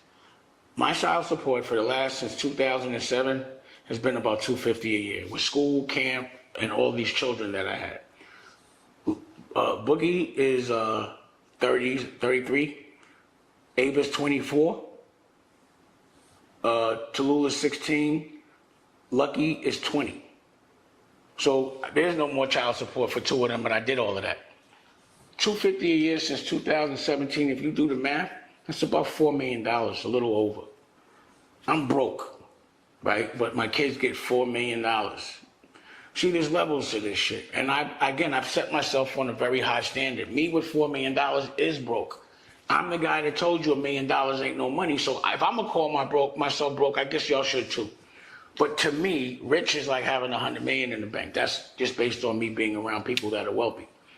Having $5 million is temporary because you got to pay taxes, you got to pay bills, you have to sustain everything you bought.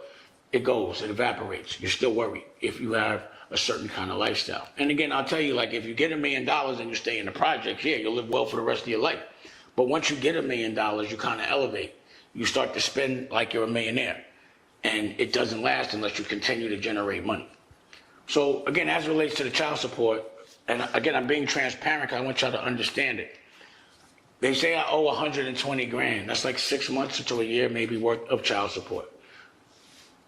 I'm only late for 6 months. And that's how much child support that I have. And that will be covered at the auction. But they want future child support. And I said this, but nobody gets it. So the reason why the state is in the, or child support, that I want to make sure it's the right people, is because they want for Rachel $700,000 of future child support because I'm broke. And my daughter's 16. And, you know, like 100 grand for Lucky, he's 20. So they want to make sure that they can make and I want them to make sure, I didn't send them to do it, but they themselves saw that Jay was doing some funky shit. Now, for anyone that tells me that someone that's fucking up $1 million of my money and that I shouldn't be speaking on it, you're a dumbass. No one's ever owed you millions of dollars. No one's ever assaulted you for years and had a conspiracy of fucking people that go to funny parties to try to get at you or stop you from what you're doing. You can't tell me that when you read that someone says that their copyright goes back to them in 6 years while I'm trying to sell it, and y'all don't be like, yo, why would he try to devalue the brand and think that I shouldn't say anything about it? Like I'm always talking about him. Nah, nobody's always talking about him. He's always trying to aggressively stop me from getting my money. And this is something that the state noticed. So now, and then they tried to make it like, because what Jay's crew did was they made an application to transfer the copyright back, and it was certified. Certified means it was delivered. An application means it was an ask. That doesn't mean anything. He's just trying to be cute. The reason why, if someone's so good at copyright law, you should know this. Earn your leisure, you should talk about this because this is important. The state found the contract that Jay signed for reasonable doubt. I'm signed as the CEO, the boss, and he signed as a work for hire. Jay worked for Roc-A-Fella Inc. And because of that, he's not considered the author, so that law is not applicable to him. The state brought that up. So on Breakfast Club, you know, I heard homegirl, and she even sent it to me, and I told her, I was like, yo, that's just an application. Don't get caught up in that. You're saying things in public, you know? And again, this is the actual fact. And why, even with TMZ, the headline isn't like the state is questioning and calling. They're basically calling Jay a liar. They're basically saying you're trying to make sure that man doesn't get his money. The state notices it, but for some reason, the headlines don't reflect that.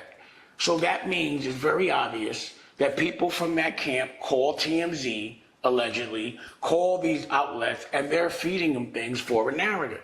When you do that, it makes it where I have to explain to y'all the truth. So I always call out, they're like, why are you calling it Earn Your Leisure? Because it's supposed to be a business platform. So I want y'all, Rashad, talk about some business, man. This is business. This ain't when I brought up the 50 Cent. And by the way, 50 Cent, he just wants to play. So I did respect, you know, that he was trying to get into the CEO game, and I was testing that. But the chief dropped, and that's all they're going to talk about. But let's talk about what counts, the business. So because, again, he's not going to be competition in business, maybe competition in getting paid by another business. I have to find a CEO, and if Steve Stout, back to him, if you're supposed to be a CEO, drop your network, drop your album, drop your clothing line, do all these things. And there's more things, verticals that are going to drop.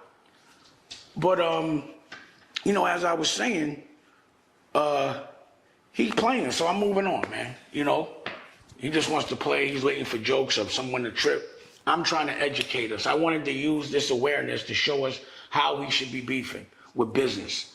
And not to say trying to help, I mean rather hurt, just bringing awareness. And again, 50, if you all are gonna say something, just tag me, man. Say America Knew so I know you're not intentionally not trying to help.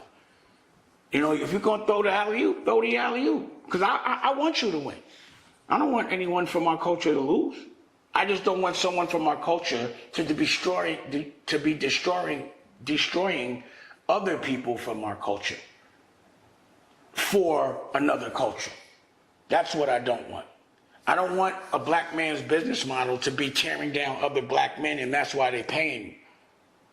And that was the purpose of America Knew, to give a platform where we could freely showcase the good parts of our culture. That's all I want. And I just want us to get paid fairly. And I want the right, like, you know, regardless of what. And I said this last week, we all hip-hop brothers, we've known each other a while. When I heard about Herb having a stroke, I genuinely worried about it. And when, like, one of my friends FaceTimed me, he was with Chris Gotti. Chris Gotti's Herb's brother. Pause, I love Chris Gotti. Like, he's a cool dude no matter what. He's, to me, my version of thorough. Doesn't try to present himself as a super tough guy, but he's thorough. And he's always like, yo, like, I'm like, what's up with your brother, man? It's like one of those things, you know, blah, blah, blah. But we've always maintained a very respectful relationship. And he spoke to me and he was like, yo, he was telling me about Herb. And I was like, I got to call him. So I texted her, man. And I was like, you know, if you need any help, bro, you know, I don't want to see you die. You my brother. You know, just because you might have done some shit that I don't agree with, it doesn't mean I want to see you hurt. You know? I don't want to see nobody that is in hip hop hurt. It was like, you know, the way they glorify violence, but like, and again, I'm not glorifying this, but you know, as a young in the street, I've seen people get killed, and it's disgusting to watch. It's not cool like the movies. You know, it's not like boom, bang, and it's like, it's really sad. There's a dark feeling, and you see life leave a person, or when a bullet goes into someone's head and it don't bleed, it just swells up, and then you got to go to a fucking wake and watch a family cry. That shit is not glorifiable. It's the reason why I tried to get as far away from it as I could. But it's the same thing, like watching what's going on with Puff, it doesn't feel good. I don't want to see someone that maybe we had like a bullshit disagreement where I don't want to see them die or be tortured. I'm not going to celebrate the pain of anybody, any human being, even if they deserve it. What do you think about the way they're portraying Jay right now? You know, to be honest, I really hope, like, the things that they're saying are like, they're terrible. Like, I'd be like, yo, it's hard for me to even think that any of those things can be true.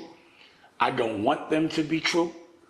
Like, you know, they saying they're going to pick him up next year. I don't want to see that man go to jail. As much as he's been, to me, you know, unfair toward, or not unfair, the way he be fucking with my money. I want to hope that that's the worst that he's been doing. I would never want to hear, like, Jay at a freak-off party. Like, that's crazy. You know what I'm saying? The shit they saying, and I just be wondering why he don't say nothing about it. You know what I'm saying? Because it's terrible. And I look at, you know, like when my teeth fell out, and I know y'all want to make it like they were dentures, but show me a picture of me with some dentures. In the last year, I've had these. Look at the live and see what teeth I had in my mouth before. They were not teeth, they were grills. But it's called cool. I saw, what's her name, bring it up on Map Hoffa. I was Ken. Word? That's how you want to do? All right. The teeth moment, I get you. But, you know, again, I'll be like, damn, who sent her? But I don't know. You know what I mean? Like, why? Like, but it's only, that shit is jokes. That shit ain't nothing. You know what I'm saying? I don't think it means anything. But what I want to go viral is, you know, the business stuff. And I want people to be smart about it. You know what I'm saying? Period. So they, with the teeth stuff, they you know, there was jokes and all that, but the stuff that I'm hearing and I see daily in that algorithm, it's about his family. I mean, I don't even want to say all the stuff they saying, but it would be such another big blow for hip hop. Regardless of what, you know, perception-wise, Jay is also a pillar of hip-hop. And if anything bad happens to him, then it's really going to look crazy for hip-hop. You know? So I would never want to think that he lost his soul to that extent. You know, this is someone I grew up with.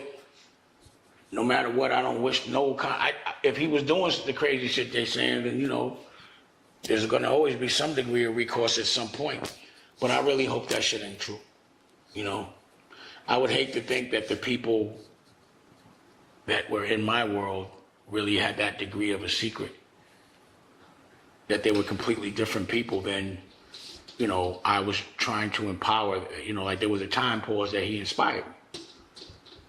You know, I love his family. I love his mother. You know what I mean? Like, you know, it's hard for me to be beefing with people when I know their children or their parents to a certain level. You know, you're still cool with the kids. That's why when, like, you know, he was supposed to be Jay's supposed to be my son's godfather. I'm like, how does he do that to Boogie's, his godson's father? You know, so there are some levels that I know are dark, but again, I'm just hoping that it's not that dark, because then I'm gonna have to process that. But I just wish, to be honest, that the people that are being accused of certain things, they should just step up and be like, yo, they bugging. You know what I mean? Just dead that shit. Like, you know, this is a very transparent place and world in these days. It's very easy to say that's not true. You know, I wasn't at that party. I didn't do what they said I did. And, you know, I remember when I would ask Jay, yo, well, how come they keep saying we beefing? And how come you don't say nothing about it? He'd be like, oh, I don't want to bring no fuel to it. Nah, that brought all the fuel to it. So being silent is sometimes the loudest thing in the world. So I believe if the things aren't true, because I hear the stuff that Jaguar says, and she be on like 10 toes down, like not allegedly. And I've been sued for not saying allegedly. That's why I got this problem I have now with this judgment. I have been sued for not saying allegedly. So the things she's saying, and she'd be like, no allegedly, like no Diddy pause, or like, you know, like, you know, they'd be like, no allegedly. I would think that they could shut that down. So I'm curious. Now, I'm not saying it's true or not. I'm saying, yo, well, how come when I say the littlest shit, like I got sued again by that, again, I don't want to get sued, right? Because they take anything, but Josh Weber, that the dude that's pretending he directed a movie I directed based on my personal account, sued me in LA again for $4 million for a interview I did with Earn Your Leisure where I didn't even say his name. Do you know what I'm saying? So you have to be careful. So I know, like, you can get sued for nothing. So I'm like, yo, how come nobody's suing these people? Why won't they just say nah? Like, you know, I'm not calling out no names, but we all know that the shit they're saying is nuts. Pause. It's so that I can't even, it's nuts. And not just for Homeboy, for everybody. So I'm hoping the stuff I'm hearing isn't gonna happen. I'm hoping that the stuff I'm hearing isn't true. I don't want anybody to be that dark.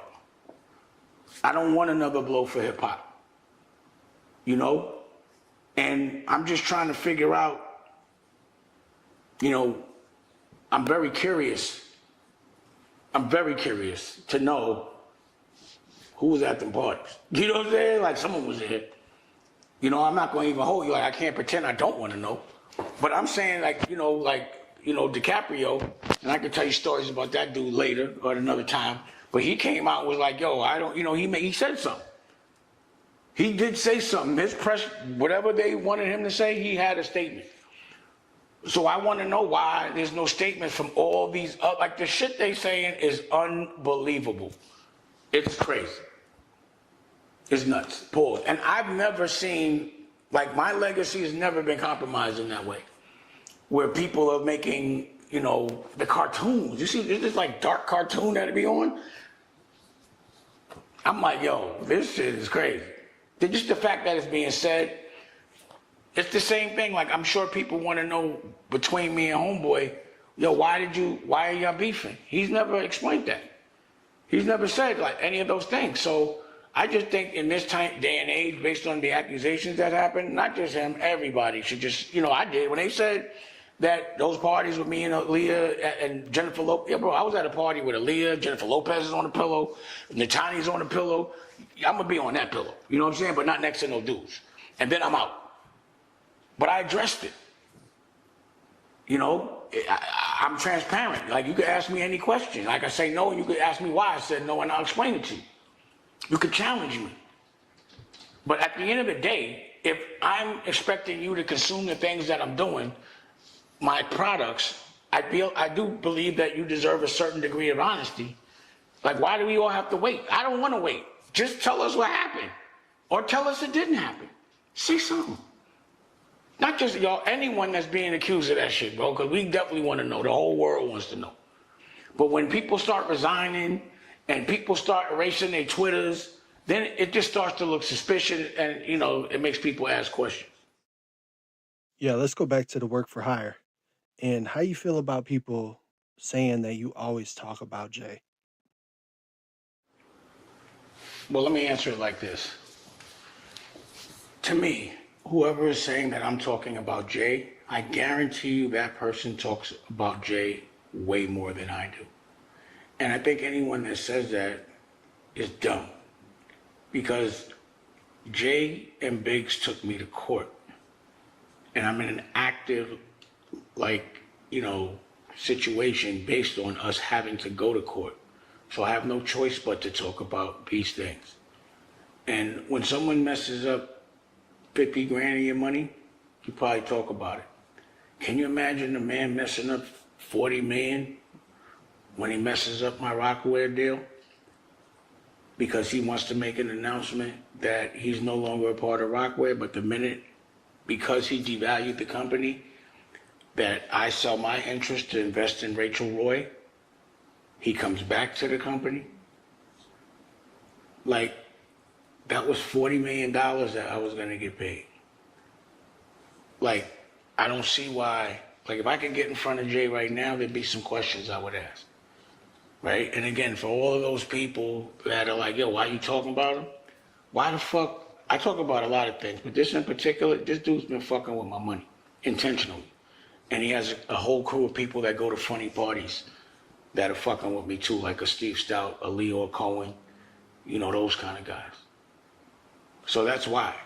And because y'all being misled, because you only read headlines, and sometimes you sound very not intelligent based on how you perceive the headlines, I want to make sure y'all don't look and sound stupid.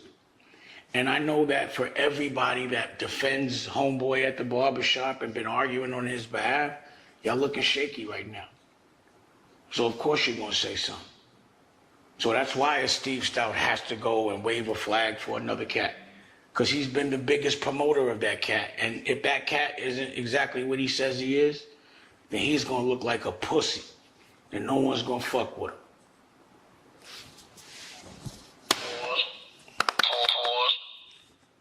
So, as it relates to that, if I could get in front of Jay, because I can't get in front of him, pause. I would, number one, because I know him, I'd be like, yo, you was at them, what they saying? Like, why you was with Homeboy? I would want to know. And then I would say, yo, why did you sue me, bro? I just want to know. Like, if I'm asking because I want him to hear me. This is a direct message to you, Jay and Biggs. How y'all could take me to court and say that I'm trying to sell something that I wasn't? Like, I still feel bad and stupid that we're in, this is so corny that I'm a part of this. And as y'all see, like, look what the question marks. Everything that people are wondering, I'm wondering as well, but that's what I'm up against. Y'all looking at this game. I'm in the game. These are the people that are directly trying to talk about me in court. They're not even hiding it. So they don't do their talking themselves. They let their lawyers do their talking in the form of suing people that they used to be in the street with. So of course I got to talk about that. But I would ask him again, like, yo, why, bro? Like, let it go. You know what? I think as it relates to the Puff situation, my biggest question marks are what Roc-A-Fellas were over there bugging up. So, you know, I got jokes. So that clip with Puff and Fab, right before that, Nori blew out, Puff made Nori blow out candles on cupcakes. I need to know, Nori, why you blow out them candles on them cupcakes? And pause, you know what I'm saying? Like, what happened? You know what I mean? It's just jokes. And Joe Buttons said it. Yo, I was a Roc-A-Fella. So I'd be like, yo, on some Roc-A-Fella shit, like, yo, what the fuck? And I heard he already say, so I'm human. And I got jokes. So you know I'm going to be like, pause. Why you was over there? Pause. You knew about that shit? Pause. You were still at the party? Pause. You went back? Why did you go back? Pause. Don't even tell me who was in there. You know what I'm saying? Like, me and Kev Lyles were cool, even though I didn't really like the way he represented another culture the way, and, you know, to me, I feel like they've served up our culture as well, time after time again. But I would ask him, like, yo, why you quit the day of? What's going on over at Warner? You know, I'm not going to be like I'm not going to act like I'm not curious. You know what I'm saying? Like, I haven't heard Nori talk about this shit. But Nori, remember, when you first started your show, I was like, yo, come be on Dame Dash Studios. But now it's American New, a whole different family-owned environment. You know what I'm saying? These would be questions I would ask. Period. And I hope that the people that are in that hemisphere, if you're not asking those questions, you corny. Then that's not really your friend. If there's an elephant in the room and you can't address it, then how is that your friend and how are you not a yes man? This yes man syndrome of looking at someone do something wrong and never asking a question, you got to look in the mirror and say you're a yes man. If you have to do whatever somebody tells you to do, whether you want to or not, if you have to tell them that what they're doing is good, even though you think it's bad for $1, you are a professional yes man. Steve Stout, you are a professional yes man. Now, getting back to the question about the work for hire, yes. So, Roc-A-Fella Inc., he owned equity in Roc-A-Fella Inc., but I was the CEO. I am the CEO. Because one of the questions they're going to want to know is, when did you become, because I guess you guys, and again, if you want to know about business, this is for adults. I want you, this is what business, this is going to be the lesson of the day, right? Business. So, we have a contract. I am the CEO, never step down from Roc-A-Fella Inc. I'm the one that made the contracts. Jay was an equity 1/3 owner of Roc-A-Fella Inc., but we hired him as a work for hire, a contract which he signed. He worked for Roc-A-Fella Inc. And I was the boss. He worked for me. And because of that, he's not considered the author. We are. We paid for it. So because he was a work for hire, that copyright going back to him in 30 years is not applicable. Now, They're going to say Damon said this. No, I'm reiterating what a lawyer from the state said. If I would have said it, y'all wouldn't have listened. And I would look corny taking them to court. I would feel corny taking them to court. But I don't feel corny watching the state really ask them certain questions. Now, another question, and this is part of the business. At what point did Jay-Z become the CEO of Roc-A-Fella Inc.? Who made him that? When did he tell me that? So he represented that he was the CEO of Roc-A-Fella Inc. Now look at the lawyers that are representing Roc-A-Fella Inc. Those are Jay's lawyers. Those are Roc Nation's lawyers, the Shapiro dude, right? Same dude that was at the trial with Tory Lanez, right? This lawyer is now representing Roc-A-Fella Inc. So the state is going to want to know, number one, when did you make yourself the CEO of Roc-A-Fella Inc. and why are you hiring your lawyers for Roc-A-Fella Inc.? How is that not a conflict? And who's paying for your lawyers to represent Roc-A-Fella Inc.? Roc-A-Fella Inc. Now, if you're an adult, if Earn Your Leisure is listening, break this down. Just break it down. I'm being transparent. Y'all might, I'm talking business. So when y'all say I'm talking about a person, it's because you don't understand boss talk. You're not a general, you're a soldier. You're a yes man. But if you're a boss, you're going to break this down and see if it's logical. And then you're going to come up with your own analysis. You don't go by a headline. You go by the logic. You don't go by what other people's energy is, especially when they're not as smart as you. That's the reason why I feel I'm different, because I don't listen to what I hear. I listen to what I know. I'm going to go do the research. So when somebody says, yo, I'm going to give you $1 million, Leor tried to give Jay-Z and I $1 million as a record deal where they own the master and we now got a percentage of it as a royalty. And tell me that's a great deal. Leor said that was a great deal. This is the best deal you ever gonna get. I didn't listen to that. Jay was excited. I had to argue with Jay over this. And we broke it down and was like, no, that doesn't make sense. I did the research. That does not equate to success for me. You're happy because that would make it successful for you. Don't listen to what people that are making money off you tell you. You got to do your own research. Another lesson, don't think because you're paying someone they're doing your job, especially their job, especially an accountant. Do the math. You should be smart. If you're not smart, don't look at this. If you're a gossiper, a chatty patty, and you think talking about my own business is chatty patty, you're a dumbass. Just get out of here. But think about the fact that the year that I owe 2007, all that money, I had an accountant named Barry Clawberg. How could I have tax problems if I had money and an accountant? Right? So that's what they do. You notice they don't teach us how to have money when we don't have money. Because the minute you have money, if you don't know how to have it, legally it will be taken from you and you'll be looked at as doing something illegal.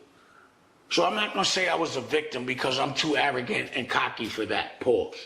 I'm going to say my bad. Because the first time I made a lot of money, my bad. It was my fault for not knowing how to protect my money, how to pay the taxes, and to listen to somebody from another culture tell me he paid my taxes and he really didn't. I got played, but it's my fault. It was a lesson learned, and the reason why I embraced this lesson is because it happened so early in life for short bread. Yeah, $8 million in my world, based on my standards for myself, is no money. If I had a quick $8 million, I'm not going to say I wouldn't be happy, but it wouldn't last. See, a lot of money is money that can last. Don't ever say you got a lot of money unless it's enough money that you never have to work again. And for that $100 million house that you have a mortgage for and the taxes that come with it, you could sustain that for the next 50 years without moving a finger. Pause. But that's when you have wealth. And until I have that, I don't want to ever claim that I'm wealthy, rich, or got a lot of money unless my kids don't have to work. And that's what the bar that I put for myself. To the extent that I've made the whole world, I burnt the bridge down to where I cannot just be a millionaire. I'd be broke. To the world will never respect me for having money till I really got some real, what I consider real money. But our bills are, to be in business costs millions of dollars a year. The amount of people that I pay out, again, my children are millionaires. But think about what it takes to have a television network, to pay for editors, to pay for graphic designers, to pay for people to shoot, to pay for the equipment, to pay for the studio. Like, if you really want to break things down, break it down. But if you look at business, if a company is a $100 million company, but it owes $110 million a year, they're $10 million short. They're a big company, but they got $10 million worth of debt. There's no debt on America New, my family's company. So if you're smart, you're following that. There is no mortgage that I have to pay or that my family has to pay. If, let's say you have a mortgage for a company that you got a loan for and you can't pay, again, listen to the words. You break covenants and then they take control of your company and then they sell your shit or they go bankrupt. So I know they're going to try to distract you. And that's, again, why I was disappointed with 50, because he went back to jokes. I thought that he would go into the business of television network and media and really break that down. But I guess he's not that Huckleberry. I know Steve Stout's not that Huckleberry. He's dumb. He's an idea stealer. He's not creative. Steve, make an album. Just do anything creative. Direct a movie. I can drop an album, a clothing line, a movie, a magazine, and be the designer. Like, you would have to hire people. I design myself. You would have to get someone to do it and then say you did it. That's not what I do.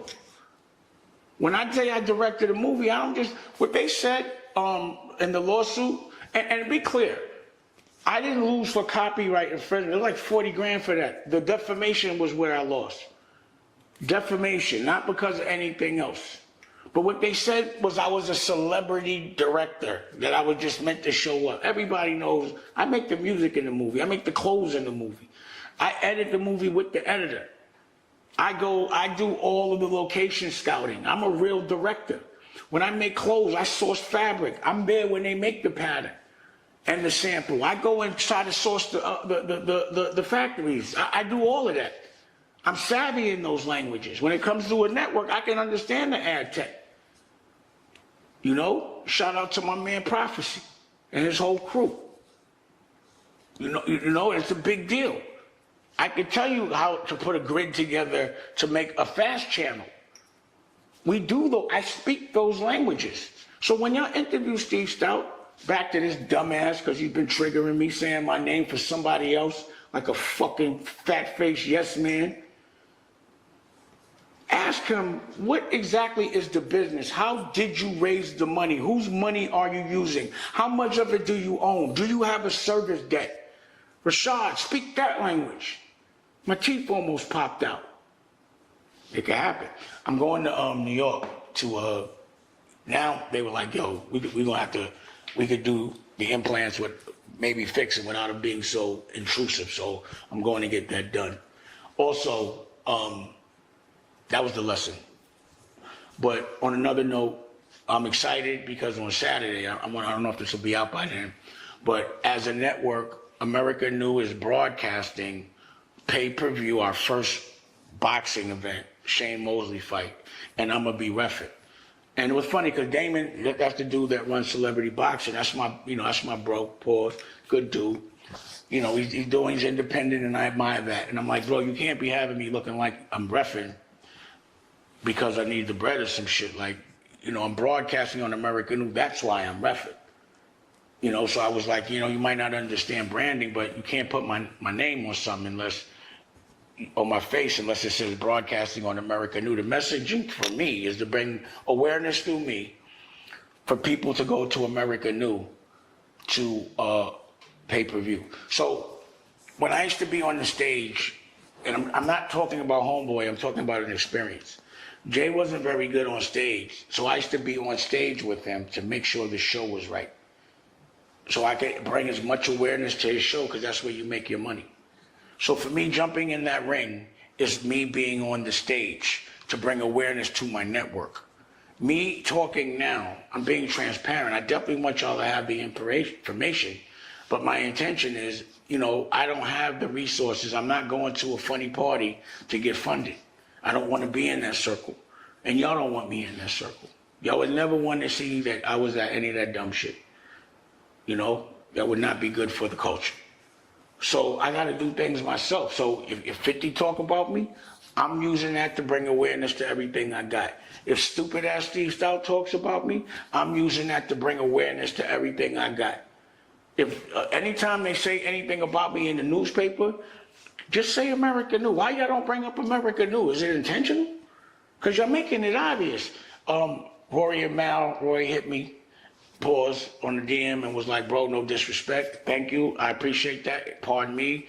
It's just I do have PTSD because a lot of people, I got dudes that hang out at funny parties that are just always trying to hate on me. And it's hard. I just, if you could, promote America New, talk about what I'm talking about, you know. If my shit blows up the way I think it will, the same way I thought Roc-A-Fella would or Rockwell would, it took a minute of loss, but then we had game, then I'm gonna be in control of certain things at an independent level, but on a big volume for a long time. Just look at how you can make money with it. I'm busting the CPM down 60-40, 60 in favor of the artist. So come fuck with me. I'm not Paul's exclusive. And we cutting checks. Meaning, you know, people have gotten paid or have generated income from being on our network. I'm proud of that. Again, so proud that we launched a children's network. And so proud, like, the life that I have right now, and I'm being transparent, I talk to Rocky about it every day, how happy it makes me to wake up, take my son to school, come home, work with my woman on her stuff, pick my son up from school, and then we go by what he wants to do. He wants to play golf. He has passion for it at 3 years old. And then we go play golf. It's so hot out in Florida, I ain't gonna lie, I ain't gonna hold you. Until November, it's crazy out here. But we swim after that, before he goes to bed. And then he goes, takes his bath. I play Centipede, the video game. While he's taking a bath, you know, Rocky gets her wine. And then they watch TV. Right now, he's 3 years old. He wants to watch Caddyshack every day. You know, my daughter, Ava, you know, watching her grow into being an adult and making all her dreams come true, modeling. My daughter Tallulah moved and, you know, going through trying to support, you know, that change of life. My son Lucky, he's in college, his 3rd year, and he just started boxing, you know. And my son Boogie, I love to see him embracing being a man. He's in Vegas, not asking me for $1 in like 10 years, doing real jobs, you know what I'm saying, while I'm doing me, and then also making music and helping out. I'm really happy with where I'm at because my family is connected and together, and that's all that counts. And I finally get to be in a relationship. Every day I celebrate that, you know. And if you've never been able to experience this type of harmony in your life, try to find it. Fuck the parties. You go to that with your girl or go to the birthday parties, but when I'm in the pool playing with my kids and all that, there's no girl, there's no party, there's no nothing that would be better than that. You know? Watching my girl be proud. Yo, my girl is now a professional writer. She's so sick. She's an elite at something to the extent that Georgetown had her to go get a master's. I can't say that? No, you can. You can say whatever you want. I'm proud. I'm like a proud, you know what I mean? Like, Like Rocky is looked at as a scholar. Her peer circle of principals. You know what I mean? I'm so proud of her. Thank you. That's priceless. Everything I described, money cannot buy. Period. It's just, you know, the amount of luxury you get to do with it. Under this circumstance, this is the life that I want. And I want my kids to have, like the fact that my son already just knows innately to be like, yo, y'all doing all that high contact impact. You know, Pops, Mom, we're going to go to a country club for my practice. You know what I mean? And it's like he's already knows the life. The kid's 3 years old. He wears a bucket hat. You know, he got his own clothing line. You know what I'm saying? He plays golf. He could swim. Like he could swim. These are way better than platinum records. And having a bunch of money in the bank and a bunch of weirdos at your party. I don't see how there's any comparison. But that's just my lens. And I'm hoping that anyone that looks at this, if they can be influenced by me at all, is to get to be in a way more happier place. Finding out what you love, what your win is, not what everybody else is. And hopefully it should always be about loving the people you care about, because that's when I win. You know, my kids didn't go to college, if they had to struggle and their parents and their mothers had to struggle, then I'd say, damn, that's broke. If my kids have to go get a loan and go to college, yeah, then I'm broke. That ain't good. Because I know to me, college is a waste of time, but, you know, that's just me. Unless you know what you want to do. You just come out with a lot of debt, and I know too many people with degrees that don't have jobs. The other day, Rocky and I were driving, and a dude was like, I have these degrees. He was begging. He said, I got 6, 7 degrees, and I can't get no work.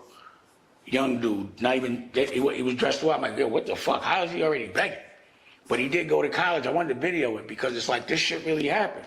If you got to go to college and the reason why you're begging on the street is to pay the college debt off, that's crazy. Because they should have taught you something that should cover all that debt in one shot. So if you're going to pay for college and they're going to make you have bad credit or have to have credit, they should be teaching you how to get rid of that where 100,000 ain't nothing. It should be short money.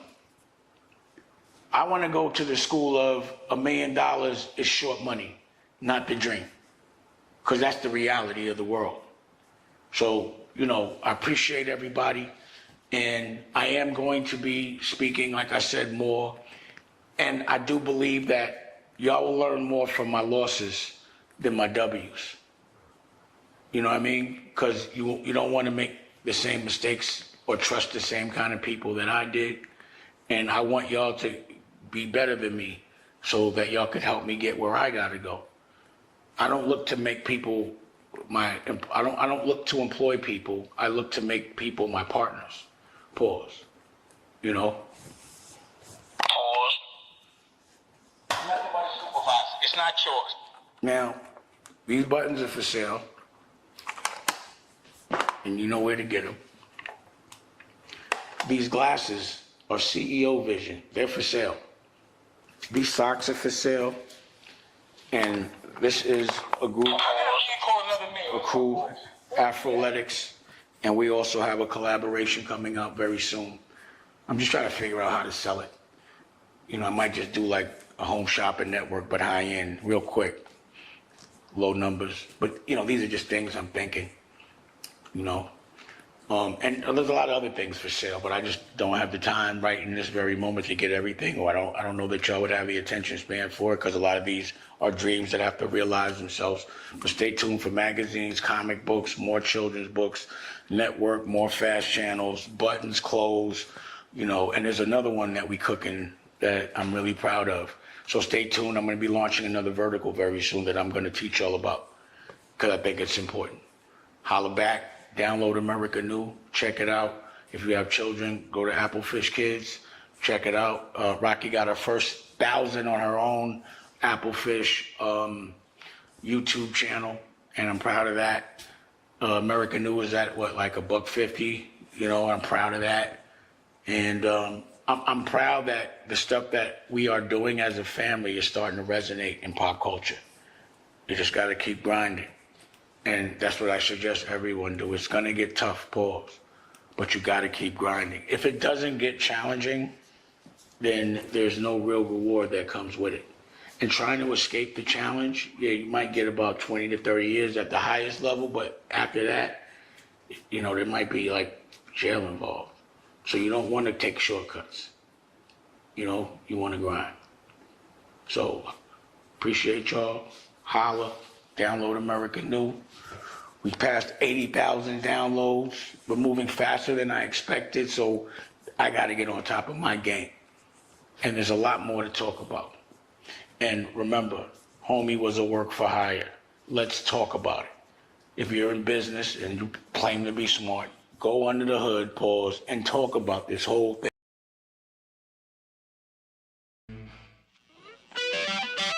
One, two, three, cheer. Dan, what's up? How you feel about the news that's hit recently with Puff? Man, I can't even hold you, pause. It really kind of affected me. You know, like, number one, that's all, you know, in the algorithm. That's all you're gonna hear is every single day, all day long, this is all people are gonna talk about. But you know, in hip hop, there's like a brotherhood. And a lot of us have known each other for like, you know, 30 years since we were like basically children. And he's one of those dudes, like, you know, regardless to whether I agreed with who he was or what he did and how he did things, in hip hop, we were still brothers. Like, I still consider his sons my nephews. You know, regardless to what he do, his sons will always be good with me. You know, if you know, hopefully everything's cool with that as well. But, or children in general. And that's how I feel about everyone from my kind of generation that graduated from that era of hip hop. So it was like, damn. I knew how much this was, number one, going to affect the face of hip hop, because he's been a pillar for the last 30 years. There was no hip hop without certain people being mentioned. And, you know, I'm proud to say that I'm one of those people, but he's definitely one of those people. And even though I've always, like, somewhat has always been a competitive nature between him and I've always admired the fact that he'll do anything. Like, when he ran the marathon, I was like, I wouldn't have did that. Like, he definitely is turned up, pause. Like, he has a lot of energy. And I admired the fact that he was able to stay relevant over and over again. I couldn't understand it. I'd be like, how did he get that deal? He always gets those deals, you know? I was definitely transparent. I was definitely sort of pissed off because I felt like I started that thing with the vodka and the liquor and the Armin deal. I remember having a conversation with him at the MTV Awards, and him asking me, like, how'd you do that, blah, blah, blah. And he went and did it a different way and made a lot of money from it. But I was like, in my brain, I was like, he's always copying. You know what I mean? Like, and it's, sometimes I'd wonder, like, how does he get that deal? Like, I'll have a great idea, but he could always get the deal to connect him to pop culture where he could get that volume and be so embraced, you know? But I'd be like, but I'm gonna still do it my way. And I don't care, like, we've had conversations like, yo, bruh, you know, it's kind of similar ideas, but yeah, but I do them better than you. Maybe you do. But you don't celebrate that kind of thing no matter what, you know? And I started to think, because like every day something new comes out. So I'm wondering in his brain, like, in this very moment, would he give up everything, all the money, all the history he's made with music, all of it, just to be regular and be free? Would he erase everything? Like, was it worth it? The 30 years of rolling, you know, if he knew 30 years ago that he had 30 years to just do whatever he wanted and be well respected and celebrated and do all these impactful things that have affected hip hop and the trajectory of hip hop. And you know, now I'm seeing that, you know, he had a lot more power than I knew. So he was affecting everything. And you know, would he be like, yo, I'll give it all up just so I could just be with my kids every day? And when I saw him at the park with his kids, I was like, yo, that's what I do every day. You know, that's what I walked away from, because the ultimate wealth, I just always wanted a family, you know? And my mom died when I was young. I lost my girl at the time, fairly young. You know, I haven't been in a functional relationship with any of my children's mothers. It's been war before they were born. And all I wanted was just a peaceful life, be able to just pick my son up from school or my child, my daughter, you know, go to all their activities, you know, take them to school, just grow with them, you know, and be with a woman that I love and be peaceful and grow together. You know, all those things was my dream. And the crazy thing is, the only way I was able to get to that dream was to detach from all of that stuff. I would never have gotten the ultimate dream had I stayed around, you know? So I just, you know, I know the kind of guy that he is, and he's used to being a free-spirited individual. And then I start to reflect, like, yo, how did you avoid all that? How did you just know to stay away? You know? And it's just because, like, regardless of whether what he was doing was illegal or not, that will be judged in a court of law. But what we do know was he was doing some loose shit. Like, there were actual freak-off parties, and there were environments and things that were going on that I personally would never, ever, ever do, be around. And I think people know me, and hearing about these things actually happening, people would be like, now I understand why Dame really didn't get along with certain people. And then I'm thinking, yo, this shit was really going on? Like, because it seems like there's like the general party, and then there's the VIP party where all the elite, so the elite people have to be knowing about what's going on, and they're still there, whether they're participating or not. That's a secret. And it must, that kind of secret, because, you know, like I heard things, but not that crazy. Not the things that have been admitted to doing, like, you know, not pause baby oil crazy. Like, I didn't know, you know, like, it's just something that was unfathomable to me. The fact that that didn't get out, that means that's a very secret club. Whoever's holding that secret, they hold it tight to the vest. And I'm like, what other secrets? Like, what deals were made in those freak-offs? Because a lot of the deals that happen in social environments. That's why people go to the club and they hang out all day. Bankers hang out with bankers all day to get deals done. Like, I would go to Tripiani's and I'd watch, we'd make, you know, billion-dollar deals over a bottle of vodka. And it was all based on, you know, that hanging out and that trust, and you would throw your man an alley-oop because y'all hung out. If you get into that secret club and you're able to hold a secret so tight to the vest, you know a lot of business deals are getting made there.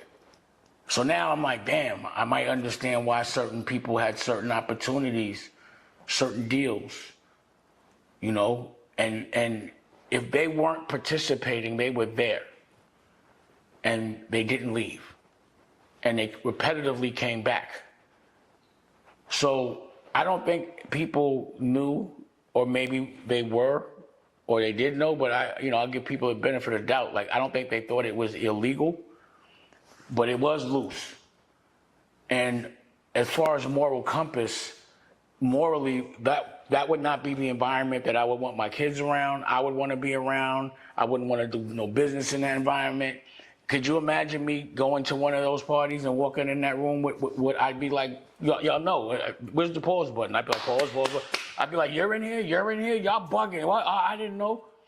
That type shit. They know that I'm not tolerant, or, you know, I don't look the other way. I'd be getting out the way. But I might not be so silent. I might not be able to keep that secret of what I saw. you know? So I'm like wondering, like, damn. And I'm wondering if people understand what the buckshot of another person's karma is.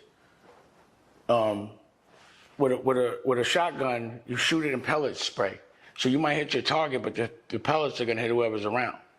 So you might not meant to be getting shot, but you're gonna catch a couple of a spray of those bullets. That's what karma's like. So if you are around somebody that may be doing something immoral, and you might look the other way or might help facilitate it, karmically, you may be considered accountable.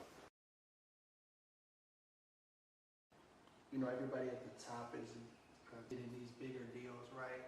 Everyone's glorifying that. Like by you not being in those, I guess, positions of these things that are happening behind closed doors that you're not willing to be a part of, how's that affected you?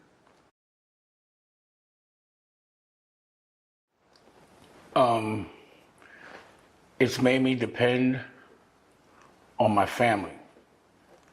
You know, it's made me focus on the things that really matter, like education, you know, how to really help our culture, raising a child, eating healthy. Like, again, having all the money in the world and not having your freedom, you're broke. Or not having your health, you're broke. And, you know, I was able, and this was always my motto, was to always invest in my woman. The woman that I love is to make her independent, or the ability to be independent of me. That's to me, the best security a woman can have is to know that she's there because she wants to be, and that she can walk away at any time because she has enough money, which is what my ex-wife did.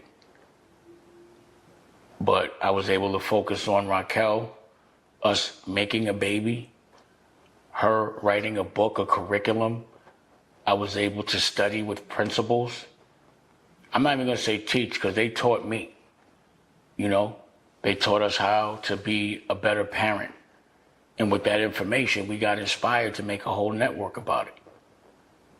You know, if I was in those rooms doing those things, number one, I wouldn't be around my family. That's number one.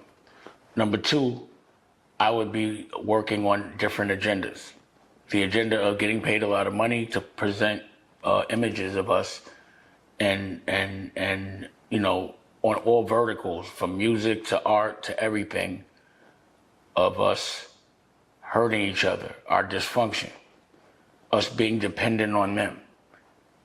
And that's what was so disturbing about this situation to me, is because people obviously knew this was going on, because it was going on. And the amount of people that have said, I've never seen it, it's like they must have been really programmed to be quiet about it. And that means, I'm telling you, that circle there, that's the circle that, you know, a person like myself with the ideals and the moral fabric that I have, you would be real surprised if I would take any money to do those things.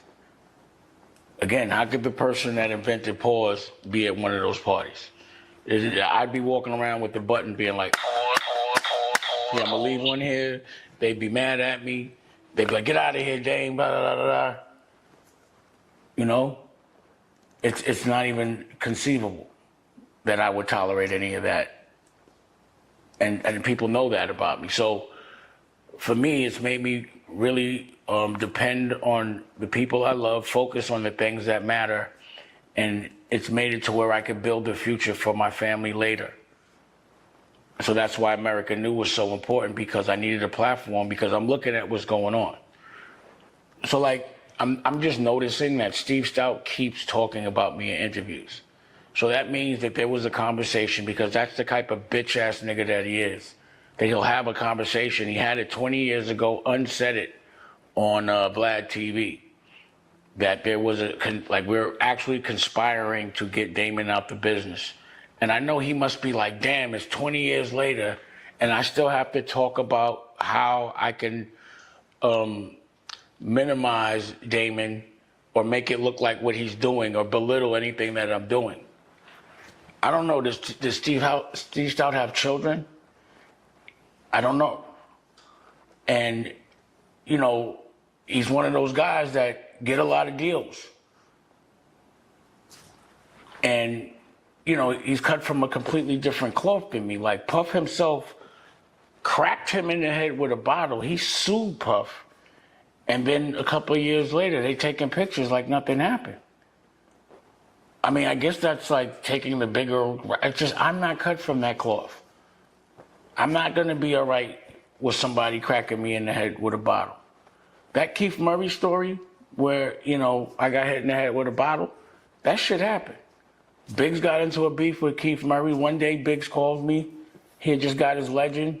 And he's like, yo, you know this kid, Keith Murray? And I'm like, yeah, he's got that beautiful thing in the world. He's new. He's on Jive. I think Eric, I forgot his last name, worked at Jive, so I knew about him through him. And he was like, man, I think, you know, we had like a little car accident. He got cute. He got slick. Next time I see him, I'm punching him in his face. And I'm like, huh? I said, let me make a call. So I tried to make the call, get it squashed.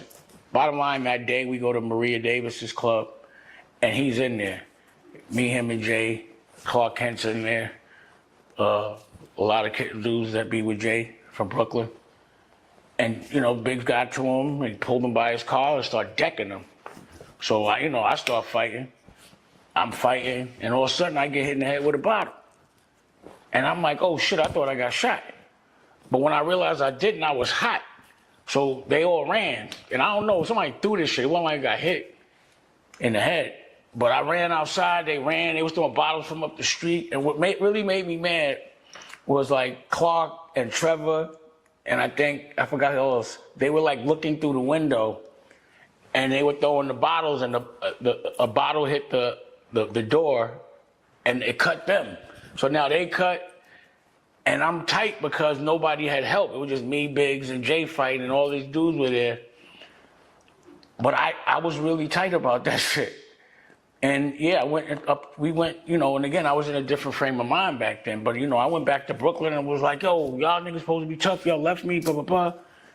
And like a week later, we heard he was going to perform somewhere. And, you know, I got to give it to homie. He pulled up with some real wild Brooklyn niggas, about 10 cars full. And people I knew, like, you be in Brooklyn? And they were wild. And I'm glad we didn't catch up to him, you know? And, you know, I went up in the office and was like, yo, you got to give me some money, you know, like that. Like I need 10 grand or something. I don't even remember how we resolved it. But at the end of the day, I'm still a little like, yo, if a nigga that hit me with the bottle, I don't know if we'd be taking pictures. You know?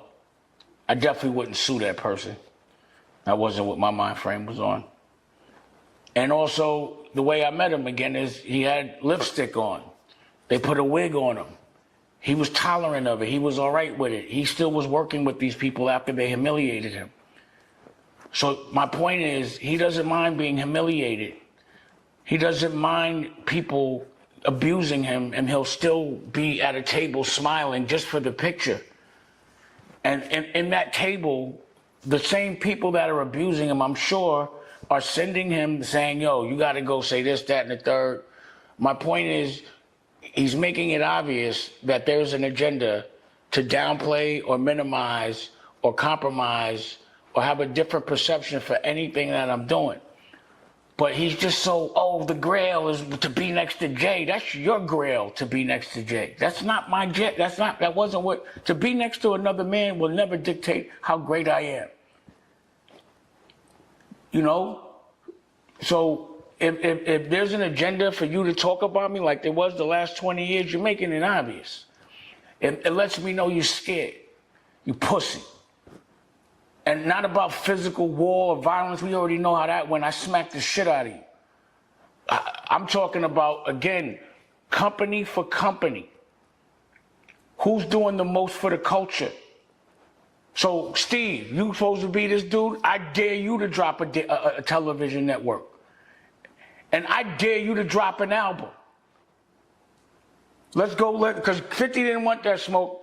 Being that you want to keep talking about, you got all that money, you raised all that money, you let all these people beat your ass for that money. However you got it, You should be able to drop a network right now. You should be able to drop a record right now. You should be able to drop a clothing line right now, a book. You should be able to walk into school and teach them how to be better. Where you at? Instead of talking about, oh, he dropped the holy grail. He's not up under Jay. Who was up under? I'm not doing that. That's not the game I play. I got children that look up to me. They could never be like, yo, that dude smacked you, and you still, why did you do that? Why did somebody hit you in the head with a bottle? Why do people keep punking you all the time? And why are you a black man that hates black people? What's wrong with you, man? You know what I've noticed? Is that there's a 30-year run. Like at a certain level, I'm noticing, like with Harvey Weinstein, he had a 30-year run. And he didn't get canceled, he got put in jail. And even with Harvey Weinstein, or the Weinsteins, the reason why before everyone else canceled him, I canceled him years before while we were making Paid in Full, was because I was initially at a table with his brother, with my staff, and he was with his staff. And I really did not like the way he spoke to his staff, to the extent that I had to pull him to the side and say, don't ever talk to me and my staff like that in your life. But because of that, it was like, I don't know if I want to work with these people. When I see other people abusing other people, I know that just because they could never do that to me, it don't mean I'm going to still work with them.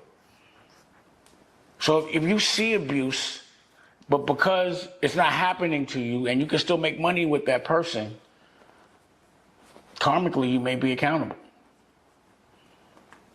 So back to the 30-year thing. So he had to run for 30 years and then it all went downhill. And it seems like what happens is, it's like the first 10 years for me, I was seeing things that, because, I'm not saying I'm the toughest guy, but yeah, I'm from the street. I did things that were illegal, so I know what could get you put in jail. So the first 10 years, I'm like, this is weird. This is not sustainable. And it looks illegal to me. So I'm getting away from it. And they get away with it for 10 years. Then it goes to 20 years, and you like, because I'm like, oh shit, no one got stopped? And then like that 10 years, they really, it's like a test. You got away with the first 10, then you start going ham. And then that 30, that's when it all goes crumbling down. So if you start rolling when you're 30 years, you're 60, you still got another 30 years left. Is it worth it? So even with like an R. Kelly, like again, at first I was like, how did he get away with that? And then I was like, this is obvious, bro. Like, you know what I'm saying? Like, and then and then they got him. And it seems like the same thing happened with Puff. It's like they give you 30 years to really build your wealth, but because you have imperfections, you're exposed and someone can pull the plug on you at any time. So it seems like the ones that are the most empowered that get those deals are the ones that have the most to hide. And it seems like you have the most to hide because somebody might have lined you up so they can control what you do. That's just what it seems like to me from the outside looking in. So again, it's like after the first 20, then people are like, ain't never getting busted. And then people start to compromise and like, yo, if they could get away with it, I could get away with it. And I'm rolling with them because they look like they're the winners, even though they're doing the evil shit. You know what I'm saying? So it's like, for me, this is what I've seen. It's like, I don't know if there's somebody that says you got 30 years to do whatever you want, and but I need your soul, but I need 30 years. And, 30 years seems like forever, but that shit goes quick. But it seems like, yo, a 30-year run, that's at a certain level, but then it gets bad. So for me, it's like, I look at my problems, and I look at other people's problems. And I'm like, I'm not going to be trending no more. You know what I'm saying? Like, me being broke is not going to be the thing. I mean, I would prefer to have my problems than a lot of other people's problems any day of the week. But what I do have is my family, and I have a future, and I have a network. I have other verticals, and they're for my family. These are my family's verticals. I just kind of want to be a soccer dad, but now I'm a golf dad. Like my son at 3 years old is just, he's obsessed with golf. And I want to be there to nurture that passion, the fact that he's even inspired at all. And having the support of his parents. And that's all he sees is love. So you've been like the pioneer of verticals. Can you break down like what that means for some people? Because When I say verticals, I mean, so the way I do my business, I say this is like an octopus. There's the brand, which is paws the head, and the legs are the verticals. So for example, for Raquel's book, Dusko Goes to Space, let's say that's in the head, pause. So you have the book would be a leg, which we made. The album, which is music, would be a leg, which we've made. The movie would be a leg, which we've made. The TV show, the clothing line, the toys, the video games, the amusement parks, those are all considered verticals. So as a CEO and a chairman of a board, my thing is, this is my business model. And independently, we've had to build every vertical and different franchises. So America New is not in the middle, it's the pause, it's the Dash Group. That's my family's business. America New is one vertical. CEO is clothing, that's another vertical. Applefish Kids, and I'm really proud, we launched a 24-hour children's channel that's educational. And it's crazy how no one talks about that. Like, I know they're not, but I just think it's crazy that no one notices that. That in the mix of all this shit, when I go up into school, they don't say a word. When I drop a book or my company drops a book, if it sells a lot, if we run up into jail and try to help, not a word. Even with this beef with 50 Cent, I noticed that because it was like to promote, and this is the way I took it, maybe I'm wrong. Maybe it wasn't big enough a deal that me and him, I called him out for a business challenge. But if they would have went on the Breakfast Club and said Dame Dash challenged his American New Network against 50's network, that everyone would go to it. Like I noticed when I saw a video where I guess Maul, I forgot his name just now. Was it more? But they were talking about the Drake situation, and one of them, Mal, what's his name? Mal is that's big as his brother. I damn near I look at it like I damn near raised that kid. You know what I'm saying? Like, it's funny to see different versions of a person when they're a teenager, when they're adult, when they're middle age. I knew the kid kind of teenage version of him, so that's how I know him. I was just disappointed when they brought up my platform because they were talking about the Drake situation and should he buy, the interest in the Roc. I was cool with all that, but they were like, whatever platform that he's on, I just like, why couldn't they just say Dame had a battle, American New Network, and you could go to it? Like, why not just throw me that alley-oop? You know what I mean? So it just seems like for some reason people really don't want to throw that alley-oop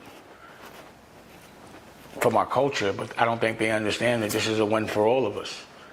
We don't have to do no weirdo shit to get seen, to make money. Like, if y'all seen what's going on, like, again, things are actually happening, you know why I'm not around certain things and certain parties and certain peoples, and I don't have certain deals. I don't want the buckshot or no crazy karma, and that's just not the type of time I'm on. That's just not what I consider a win. And if these are the problems I have to have, because when they said that Puff paid $18 million and paid off his house, that did hurt me a little bit. Cause I was like, damn, I ain't got 18 to just throw in a $50 million house. But I was like, but I got a house. Dusko's mom and all my children's mothers have houses.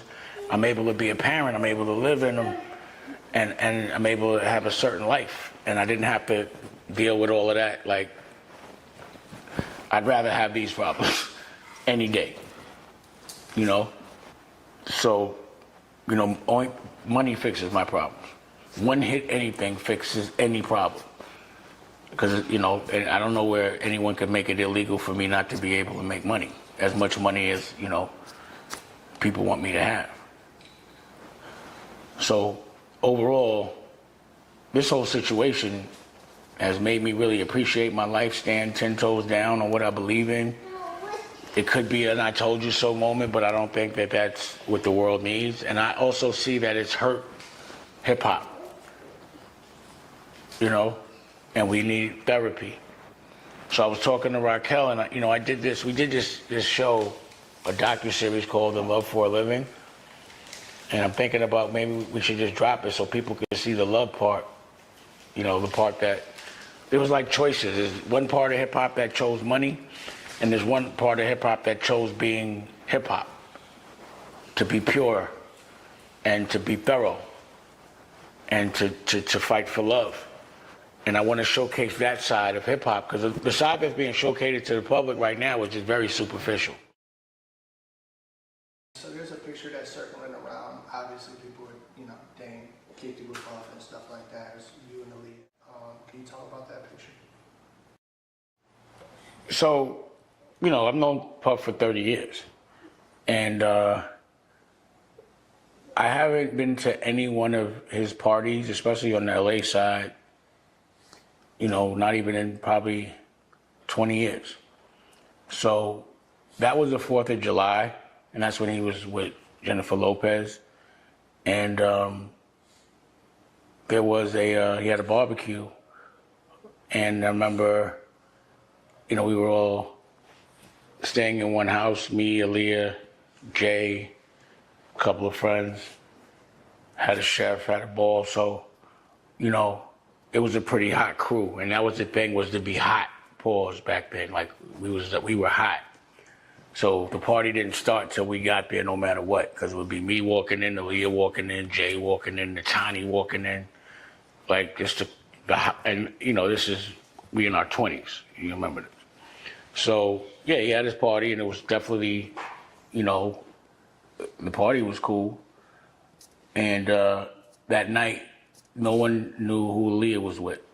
And that's how we wanted it, you know, because at the time, her and I, you know, we hadn't, like, actually gone there like that yet. And, you know, me and Homeboy was both trying.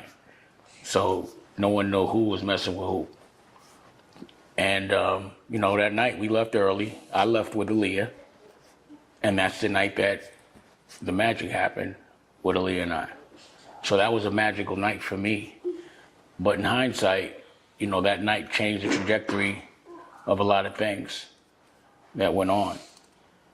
But, you know, at that party, it wasn't nothing but, like, a lot of fun, a lot of liquor, and us breaking out before the party was over. And me going back into the environment that makes me comfortable. And history was made that night, you know? So I know there's gonna be jokes and this, that, and the third. I expect that from the internet.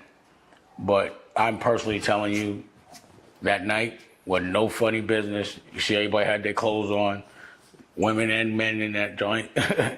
And I personally left with her, and, you know, that was that night. So there was a healthy end of that night.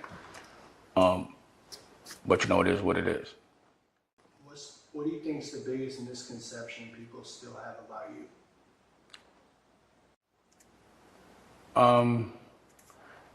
It could be that I care what people think, but I think people probably know I don't, just based on the fact that I've stood on the same morals regardless if it was popular opinion or not. And I honestly don't care. You know, that's the problem, is it's like we move to worry about what people that aren't moving, what their opinions are. People that don't like themselves, people that are mad at you because, you know, they're not trying to make their own dreams come true. If there was a misconception, I would think that someone would think that I didn't choose the life that I have. You know, like, I didn't choose to walk away from that life. Like, they may think I got kicked out. That's not what happened. I saw that things were immoral. I didn't like it. Things got weird. and I just wanted to be a elevated version of normal. You know what I'm saying? I just wanted to have a family, but like in a nice house. And, you know, I wanted to be able to move around known, but not have to walk around with 4 big men around me and my family all day. That's just not what I want. You know, and I was able to experience both of those lives. So the life of everybody unhappy, pretending they're happy, doing anything to be perceived as having money, even though they don't, all the cutthroat and still hanging out, you know, all of these things that could be questionable years later. I've been there. It's only fun when you first get there because it's a new experience, but once it happens like twice, 3 times, you're like, this shit is whack. And I don't know how people are still stuck in that same kind of a rhythm, but I left. So if there's a misconception, it could potentially be that people might not think I'm happy and I'm at my most happiest. You know, I think there's a misconception on the magnitude of having your own television network and how hard and how expensive it is to do that. You know, I don't think people know that I run into schools and I work with the OSG and all these principals and that I give curriculum. I don't think people know that. I don't think they want people to know that. Because the Breakfast Club and TMZ and all of those shade room, all of them, I would suspect are following me, right? I know that, what's his name from the Breakfast Club is followed. We follow each other, Charlemagne. And I know he sees me and the work I do with these schools. I know he sees me launching children's networks, and they never talk about that. And neither does Earn Your Leisure. And neither does the Shade Room. And neither does TMZ. They have never once said Damon Dash launched a television network, American News. Actually, Charlemagne has said it, to be fair. But he doesn't talk about the books, the schools, the commission, the work that I do in politics. And I know y'all know. So to me, that seems strategic to me. And I can't see it any other way. So I think misconception is that maybe I'm not active, but how could you not see that I'm active? That I'm unhappy, but you see me every day with my child, with my girl, us laughing and all those things. That by some way, shape, or form, some dumbass named Steve Stout might be like, he dropped the ball. How could I drop the ball? Like you do, you know, like remember that line, Jay, create another Hove? I didn't create another Hove. Why would I create another dude? I created another $100 million business. Like people just went past Rachel Roy. No one even talks about that one.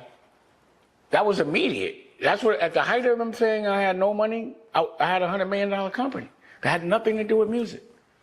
So I think that's the misconception, that I haven't made a whole lot of other people in different verticals. Like, I don't think people know that I do rock and roll. I think a misconception would be that I only do hip hop. But no one knows that I put the Black Keys on, made 2 albums with them, 3, because we got one with RZA that we didn't put out. Or that I didn't have a television network with creative control with Cootie and Shike. They made the Kanye joint. I had a television network with them in 2005. That's a misconception. It might be a misconception that I didn't have 4 or 5 art galleries in the last 10 years all over the world. A misconception might be that, oh, he doesn't even have an office, he's broke. But I've had studios all over the country for the last 10 years.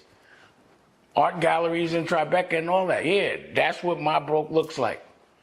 Because I won't bend over, pause, and kneel or kiss a ring. Because I decided to be independent, you would think the people that I'm fighting for would celebrate me. And they do. But the people that celebrate me, and there's people that I love that fight for me in the barbershop and all that, because you guys see clear. And I know y'all like, how could people be so foggy? Even when the people that people were worshiping, kissing their ass like a Harvey Weinstein, because I saw everyone in that industry know everything that he was doing, but still tolerate that dude. And I was the only one that didn't. And they was like, oh, because he's black. Nah, is because I'm just a form of thorough cut from a different cloth that most don't understand. Very rare. You know? And I know y'all wonder, like, how could y'all consistently just go with the dudes that do the worst things just because they're celebrated by people? But then when they get, jammed up, you don't go, damn, you don't learn from it. You still do the same shit. You still worship the same shit. A year ago at this time, it was Kanye, another black billionaire. And again, that's why I say, like, it feels like if they got something on you, if there's some instability, they're going to empower you because they can pull the plug on you at any time.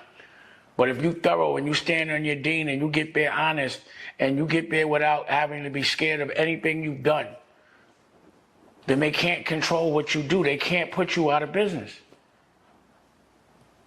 And I don't know why Steve Stout has an agenda to worry about the perception of me and my business and my legacy. But yo, if you don't got a kid, go have one. Go work on that legacy. Or if you do, then go work on your child. Go do that.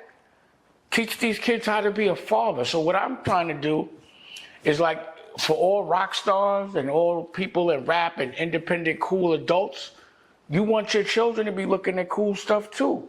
So I'm making content for rock stars' children so that they can be taught the way we want them taught, so they don't have to be taking the wrong pill and be controlled and have to conform and not know what real freedom is. Look at the actual things that we're doing, The fact that we could broadcast, like we broadcasted last week, and we're at 80,000 downloads, by the way. And it's not chopped liver. So what does it look like for my children, for my girl, in 10 years if this keeps building? It's something that they'll be able to monetize, control for the rest of their lives and pass to their kids. And that's what I'm celebrating this week. And when you see things happen to your peers, you get to compare your problems with theirs, and then you understand how good your life really is. And I send all condolences, or not even condolences, all support. Because at the end of the day, like I said, pause, you can't take it for Paul. He's a fighter. He's going to fight. Like, I've seen him fight. Like, he did that marathon, his toes, shit was busting off his toe. I remember what he was telling me. I was like, damn. So I'm curious to see how it goes. Make it clear that even though there's a lot of tough questions, how that made you feel seeing this all come out and seeing somebody from hip hop go through again some of this crazy stuff. Like, no matter what, anyone from the culture of hip hop becomes a representative of hip hop, and he was one of the most known people in hip hop to pop culture, meaning the people that don't understand hip hop. So if that's all they're going to see, and that's what the press is going to push, they're going to look at this as an opportunity to make this a hip-hop thing. And yeah, it did hit home, and it feels like, again, I told you, everybody seemed hurt. In hip-hop, we are shocked, hurt. Even people that are playing about it, it's still like, the world is going to be different moving forward without Pause. Regardless, he did have, and he does have an effect on things. And I'm just really curious to know why everybody got fired. And when they say conspiracy, like they gave him a RICO, that means people conspire. That means, there has to be a superseding indictment in some kind of way. And they'll have to bring out who was helping them conspire. So that's the one I'm curious about. But what I do know is this is what we're going to hear. This is going to be talked about. And while everybody is talking about this, and, it does affect us, and it's hard not to. It's the elephant in the room. I'm still going to be pushing forward with my fight for independence and to push the culture forward, to make better children so they're better adults and they're better parents. And I'm going to stay in my bubble. This reassures me to stay in my bubble, because I don't know who's what. Everyone's kind of, I'm shocked at what I'm seeing.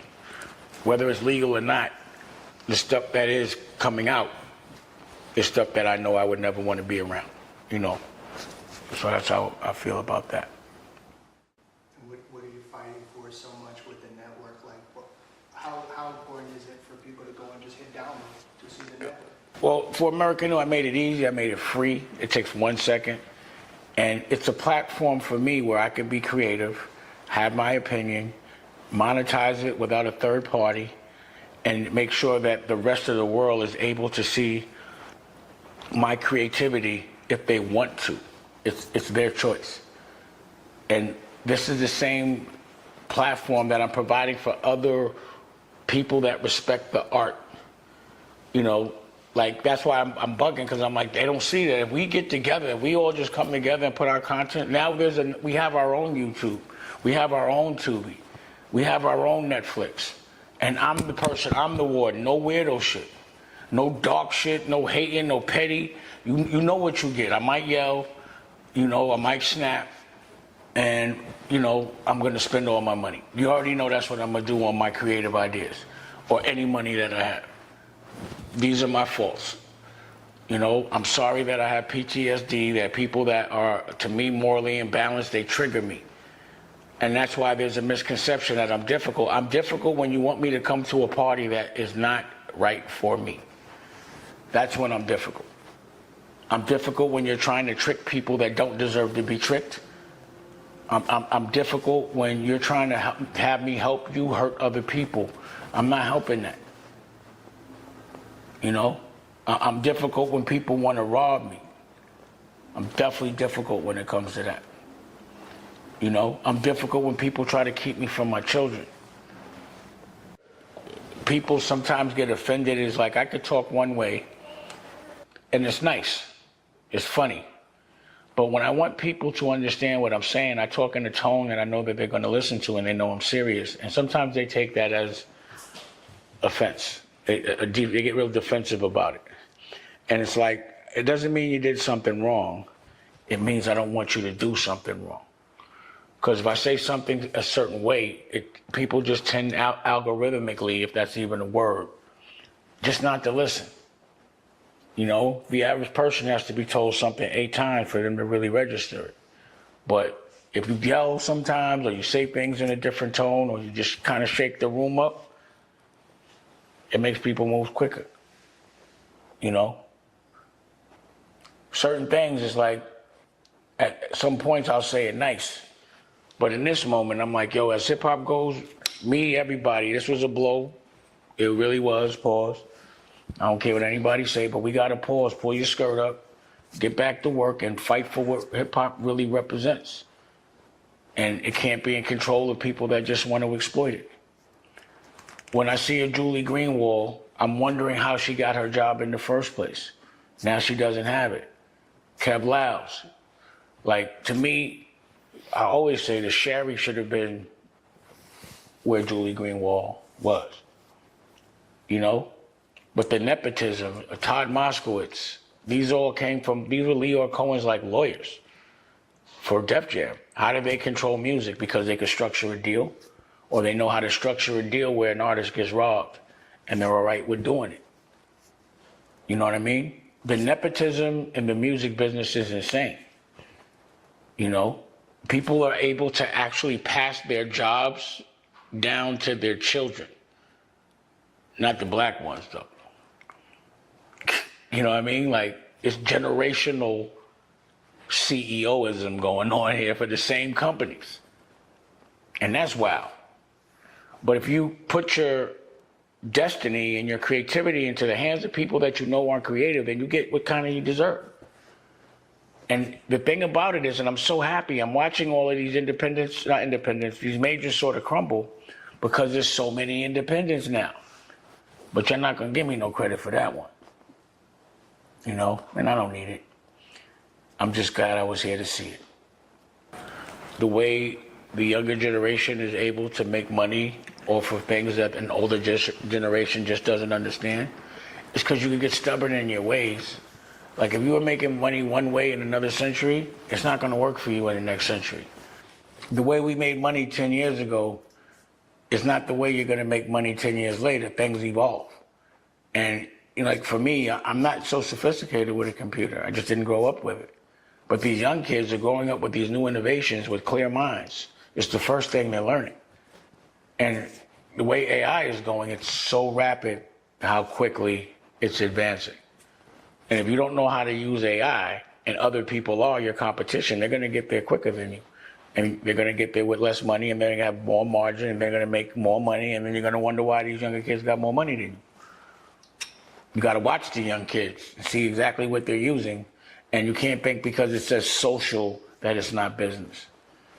Because, you know, I personally dropped the ball. When it was musically, I gave it to Tallulah. She might have been like 8. And I like the fact that it edited and all that, but I thought it was for kids. And then when it turned into TikTok, I was like, I'm a grown-ass man. But now I realize that the number way people, it's like the new search engine. It's where people buy things. It's distribution. It's like a trick. They call it social media because they're looking at social algorithms, your behavior patterns. But it's really a business platform and a way to sell things without leaving your house and without having to pay a lot of people and having a direct connection with your consumer. And it's a great way to get data. So for me, I forgot what lesson I did last week, but the lesson this week is, number one, they pushed the auction back indefinitely because so many people want money from this auction that they got to sort all that out, and they have to figure out if it's even worth it. This week's lesson is child support. Now, my situation with child support, people are like, you don't pay your child support. I've been on child support since 2007, and it's been about $250,000 a year. And what happens is when I'm late, they want it, period. And what I was explaining is that, you know, you have to go and get a downward modification if your finances change, and who wants to do that? What I tried to do was keep it where automatically they would get the money. So what I did was with the Rachel Roy brand, that company, $100 million company, I made Rachel Roy, my ex-wife, the manager of the company. And what was instructed, court ordered, was that when the money came into the bank, she would pay my son Lucky's child support, and she would pay her own. And then there was like a judgment, and then she would pay out the rest. Now, I don't know if this is fair, but Rachel and Cindy have the same lawyer. And that lawyer, allegedly, I think, instructed Rachel not to pay her own child support and not to pay Lucky's. And of course, I don't know this. So Rachel moved to LA, I moved to LA. All of a sudden, all this child support has accrued, I didn't know. And from that, I guess that they delivered to my old address or whatever. I caught warrants, and I couldn't sue Rachel for doing that because when the child support came in, I lost my standing with the company. Someone took control of it, so I couldn't even sue. And they actually had to sell my interest in that company so that it would satisfy certain judgments. So once it was sold, I couldn't sue. So the moral of that story is, don't put your ex-wife in charge of paying herself for child support. You have to do that yourself. Don't assume it's getting paid. And, you know, again, when they come and say I owe $120,000, that was like literally 6 months of child support or whatever it was. And I couldn't go get a downward modification because we lived in LA, but the order was written in New York. But we transferred everything to LA. So when I'm trying to get in front of a judge, her lawyer is saying, no, you got to do that in New York. That took about a year. So in the time that I was trying to move or get in front of a judge, more child support accrued. And I guess now that there's money to get from the sale, I want them to get it. And what they're also discussing now is how much more child support. So Rachel, the lawyer is for both of them, but the dude, for Rachel's part, he wants $700,000. Tallulah is 16 and a half. So for the next 2 years, that's what he wants. And if he can get it, I hope he does. And that's, the levels of my child support. And for Lucky, he's 21 years old. Oh, he's 20 years old. And they want 250 grand or something, you know, for future child support. So they got to sort all that out. And, you know, that's what happens. So if y'all consider that, you know, broke or whatever, I just want you to understand that I haven't been negligent about the child support. Sometimes it just gets late because it's a lot. And, you know, I got judgments, I got taxes, you know. So that's the lesson in life. Make sure you pay your own child support. Don't leave it to your ex-wife. Don't make her the head of the company. You could make her the head of the company, but not in control of the manager of the company. Because when you make someone the manager of the company, even though you own the company, you still can't even get in the bank. You can't do nothing. You made the manager, and I did it on purpose. But you know, same thing with the taxes. You pay somebody to pay your taxes. They don't pay your taxes. Can't do nothing to them, even though you paid for it. So I hope y'all learn from that. If you get to this position where you have those kind of problems and that volume of money, these are the things you should do with it. So that shows you the temperature of everybody back then. Yeah. It was different. It was different. Like, it's just the kind of exploitation that was just accepted. Yeah. So, you know, me, I'm conscious and I'm like, yo, everybody's crazy. And that was the reason why I pivoted from the music business and that business, because motherfuckers was weird. Ain't never been. And watch this, Bun. I'm gonna say this too. You niggas out there think this shit cool, but it ain't cool. Me and this man ain't never been butt naked in no room together with no hoes. Yeah. Joe to see a Puffy on any of them niggas. Yeah. They been at my house. They all see me. They all know I'm a big nigga. Yeah. Pulling no orgy type shit or doing none of that whole ass shit niggas that be doing, thinking you doing some fly shit. Niggas in a room naked with some other niggas and broad, them niggas looking at your ass. And if that shit is gay and you need to get on some other shit, me and this man got nothing but respect for each other. We ain't never put no train. We ain't no motherfucking freaks. We some family men. We getting this paper. You know what I'm talking about? And I had to put that out there, Bun, because a lot of niggas doing a lot of fugazi shit out here, man. This rapper and him, they all in the room together. You know, it's Sarah, the girl, Puff, and this dude, this rapper. Anything done in the dark gonna come to the light. I ain't gotta expose them, because they exposing themselves every day and every night. And Ja Rule runs out the room.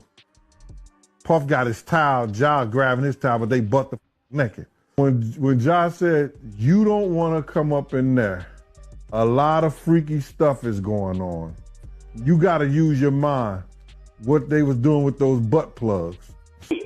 I know who let them models stick them dildos in them, and I know who did what, where, when, and why. As more and more dirt is coming out about Diddy and his longtime buddy Jay-Z, people are revisiting warnings from other industry figures who tried to raise the alarm about Diddy and Jay-Z. Because back then, anyone who dared to criticize these two was either ignored or called bitter and jealous. And in this video, we're taking it back to when Dame Dash and Pimp C warned us about Jay and Diddy. Now, you already know Dame was one of the co-founders of Roc-A-Fella along with Jay-Z back when they were changing the landscape of hip-hop in the late 90s and early 2000s. That was before Jay allegedly screwed Dame over and took over the whole Roc-A-Fella empire. Dame had been saying for years that Hov wasn't who he seemed to be, but when he did, nobody listened. And now this interview is resurfacing, and it feels like Dame was giving us a full-on prophecy about the man Jay-Z would become. As for Pimp C, the legendary Southern hip-hop icon from UGK, he was also no stranger to speaking his mind. He never held back when it came to how the industry was moving. And most importantly, when it came to the shadiness he saw in Jay and Diddy. There's even talk that his beef with Jay-Z over the Big Pimpin' record played a role in his tragic, untimely death. Some fans out there believe Pimp C was getting too close to exposing some major dirt. And we're gonna get into all of that. Both Dame and Pimp C knew the game like no other. And it's wild to think that their warnings are still relevant today. They were really giving us the play-by-play on what really goes on behind closed doors. But back then, people just weren't ready for the truth. Did you ever hit a Diddy party? I went to, with Aaliyah and Natani and Jay, we went to July 4th, and that was the night that me and Aaliyah made it happen the first night. That's dope.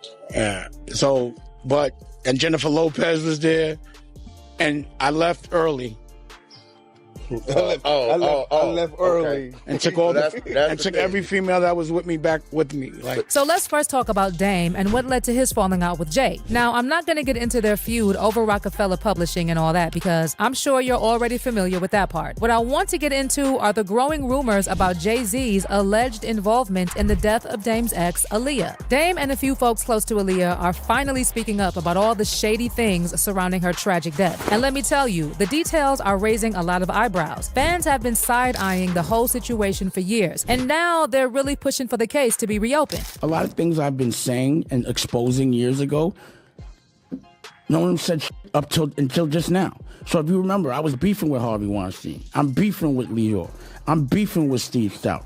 Most of the people that I'm beefing with, and I'm saying beefing because they're conspiring together, having meetings about how to put me out of business and stop my cash flow. Yeah. That's actually happening. Do you believe in accountability? Of course. That's what's happening. So wouldn't you want to hold people accountable for what they did to Aaliyah? Yeah. And here's where it gets even messier. The word on the street is that Dame Dash is supposedly linking up with authorities to dig into if Jay-Z had any involvement into what went down with Aaliyah. I want you to think about this. Allegedly, Sean Carter is responsible for enacting Hype Williams to put Aaliyah on a faulty plane to move her out the way as punishment for rejecting him, and so he could level up Beyonce, who was struggling. Let's just say allegedly that happened. Now I want you to think about 106th and Park with Mary J. Blige. Free, who is a victim of Sean Carter. Yeah. Mary J. Blige, who is a victim of Sean Combs, are sitting there talking about the death of Aaliyah amongst each other. Think about that. You got a Diddy victim, you got a Jay-Z victim, and you got a superstar gone. They know what happened. And yet, they had to sit there and have that conversation like they didn't know who did it. For years, rumors have been swirling that Aaliyah's plane crash wasn't just some tragic accident. Some big industry names have even hinted that she was straight up murdered. And get this, Mary J. Blige even called it a spiritual murder, which you gotta admit is a pretty wild way to describe a plane crash. My crew, we put, the stylists we gave everybody ribbons and this I don't even know what to say. I just know that was a murder. You know what I'm saying? That was a spiritual murder, whether people know it or not. Because God don't kill people. You know what I'm saying? Whether people know it or not. And I could go deep, but a lot of people I would have to really bring proof. You know what I'm saying? For what I learned. And she just was cut down in the prime of her life. And it's so unfair.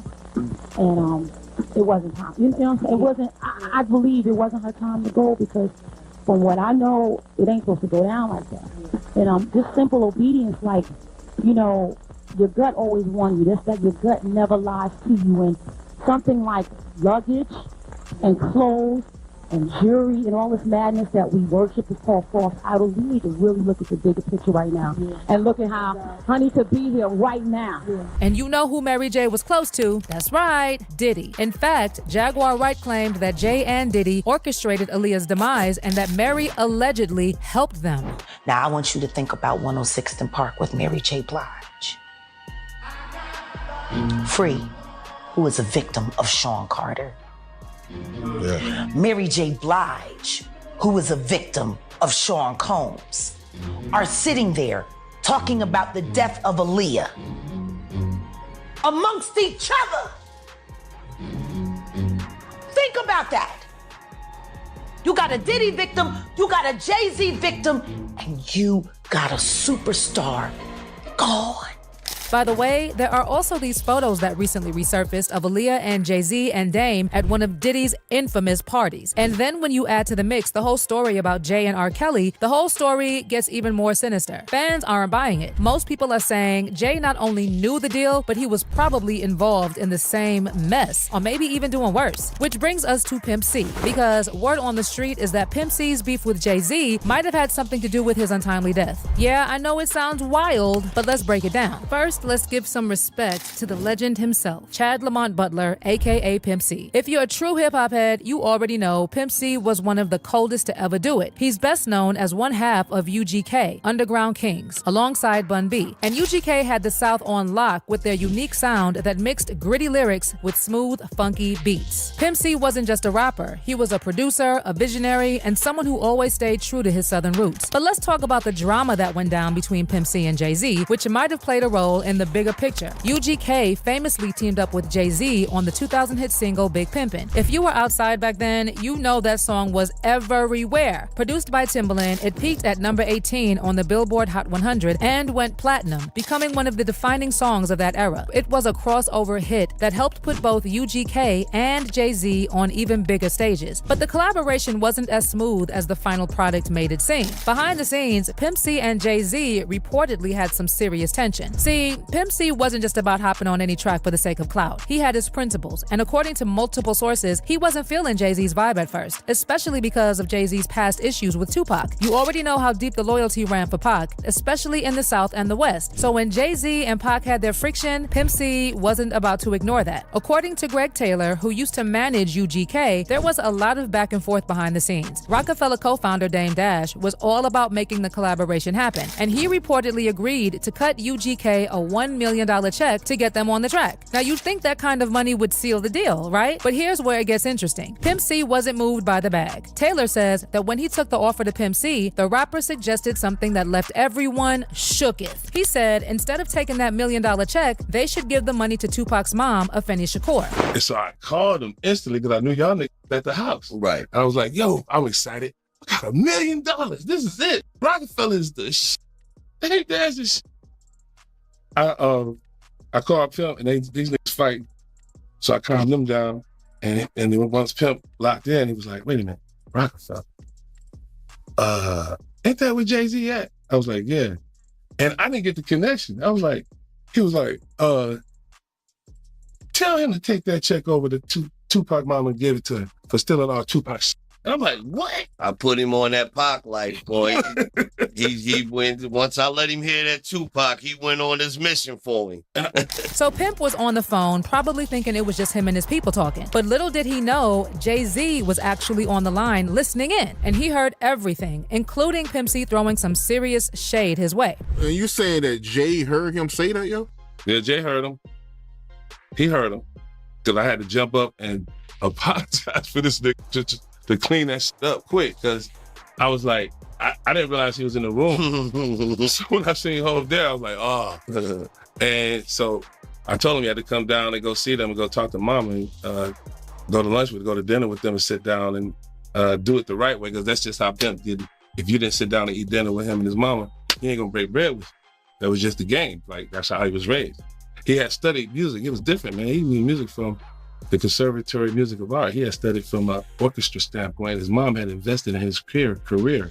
So to be who he was, so by the time people seen him, it was the counterculture of discovering hip hop and rap down there. And they were like a country version of Run DMC, him and Bun. Great artists. Or the new Ghetto Boys. It was like Jay Prince had them as the new Ghetto Boys. That's what they were. And luckily, the nigga moved to Atlanta. We was able to get him with Short, and Short just put the game down, and the rest was history. Right. So that caused a ruckus because when they missed the first two Jay-Z albums because of it. And the next time around, I knew not to call Pimp because him and Jazzy was beefing.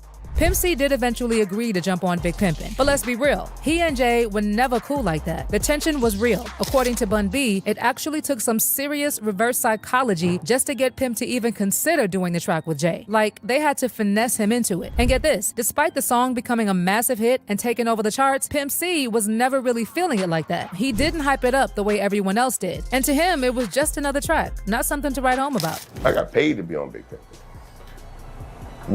We didn't have that relationship. And to be honest, I don't think Pimp would have accepted a Jay-Z verse to be of equal value to him.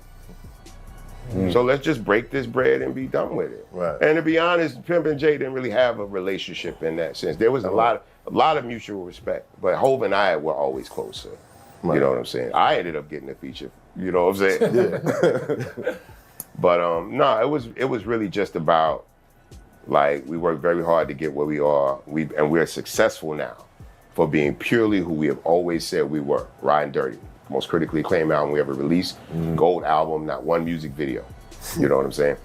And to get to that point and to possibly in his mind throw it all away, because this dude want to pay you some money to do a verse on a beat that you would never rap to, you know what I'm saying? It just seemed like a lot. And it took a lot to kind of bring him back around to the idea of being a part of it, to the point where I just was like reverse psychology, like, don't do it then, fuck it. Like, don't even worry about it. We ain't gonna do it. I'm just telling niggas we ain't gonna do it, you don't wanna do it. You know what I'm saying? All right, Pee-wee, it, I'm gonna do it, man. And then there's a rumor swirling around that added even more drama to the already tense situation between Pimp C and Jay-Z. According to insiders like Pimp and Ken, there was allegedly a little something going on between Pimp C and Beyonce back in the day. In fact, Pimp and Ken claims that Pimp C actually made a whole private tape with Beyonce. Said, did Pimp C really have a tape of somebody in the industry that would break the internet? You look like you done seen it, Marvin. You done seen it. Marvin seen it. Tell him who it is. Hey, man, tell him who it is. I wish we still trying to find out who was in this Pimp C tape. All I can tell you, there was a famous R&B chick, and it was a guy that was getting money at the time. And, you know, Pimp, he used to be in the studio, and every now and then he'd have a camcorder, so he was able to get some footage. And he wanted to do something with the footage, but I don't know why he didn't do nothing with it, but if I could have got a hold of that tape, I'd be a billionaire, man. Whoever it was, they had to keep me, man. I know TMZ would have paid a bank for that one, man. But yeah, it is a tape, and if you read the comments, a lot of people figured out. So we've got the whole X-tape rumor, but now there's another bombshell theory floating around about Jay-Z and Pimp C's relationship, and it's coming straight from Jaguar Wright. She's out here saying that Jay-Z might have had a hand in Pimp C's tragic demise. He lined up D-Haven, stole his life and identity. He lined up Big L, stole his life and identity. He lined up Dame Dash, stole his life, identity, and took his love. Yeah. I'm saying, Sean Carter, you're a piece of shit. Taking Pimp C wasn't bad enough. You just want to go down there and you want to just remove all of the balls from every real gangster in Houston. Why the fuck did that house burn up? Who the fuck goes to their childhood house for a visit and the shit goes up in flames? That was very weird. The next day, and within the week? And no, the next day. The next day. And still, no real investigation on how the house just went up in flames. Man. I guess they paid y'all off. All right, let's rewind to December 2007 for a second, because this story gets wilder by the minute. So Pimp C was chilling at the Mondrian Hotel in West Hollywood, working on new music and getting ready to perform with Too Short. Everything seemed normal until the morning of December 4, when he was supposed to catch a flight back home. His wife Chinara and his cousin Ed were waiting at the airport for him, but when they didn't hear from him, things started to get really concerning. Chinara called the hotel and asked them to check in, and when the staff went to his room, they found Pimp C unresponsive.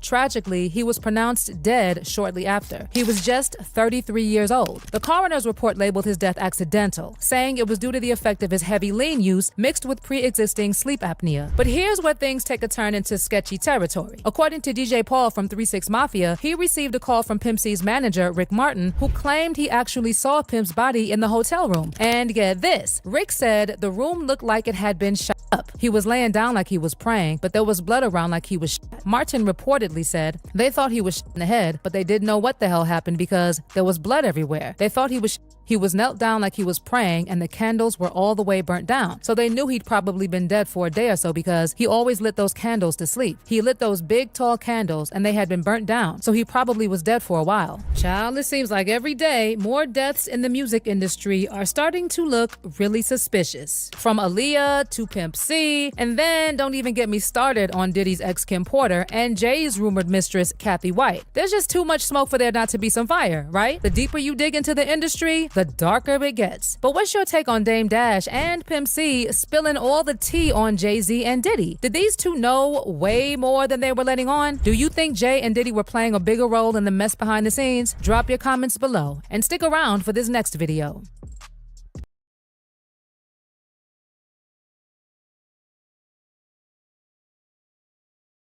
I'ma gon' skate on these hoes, hilltop, coast on these hoes, push, moving southern style, southern style, coasting, money on my motherfucking mind, out here on the motherfucking grind, pushing, moving southern style, southern style, coasting. I'ma gon' skate on these hoes, hilltop, coast on these hoes, push, moving southern style, southern style, coasting, money on my motherfucking mind, out here on the motherfucking grind, pushing, moving southern style, southern style.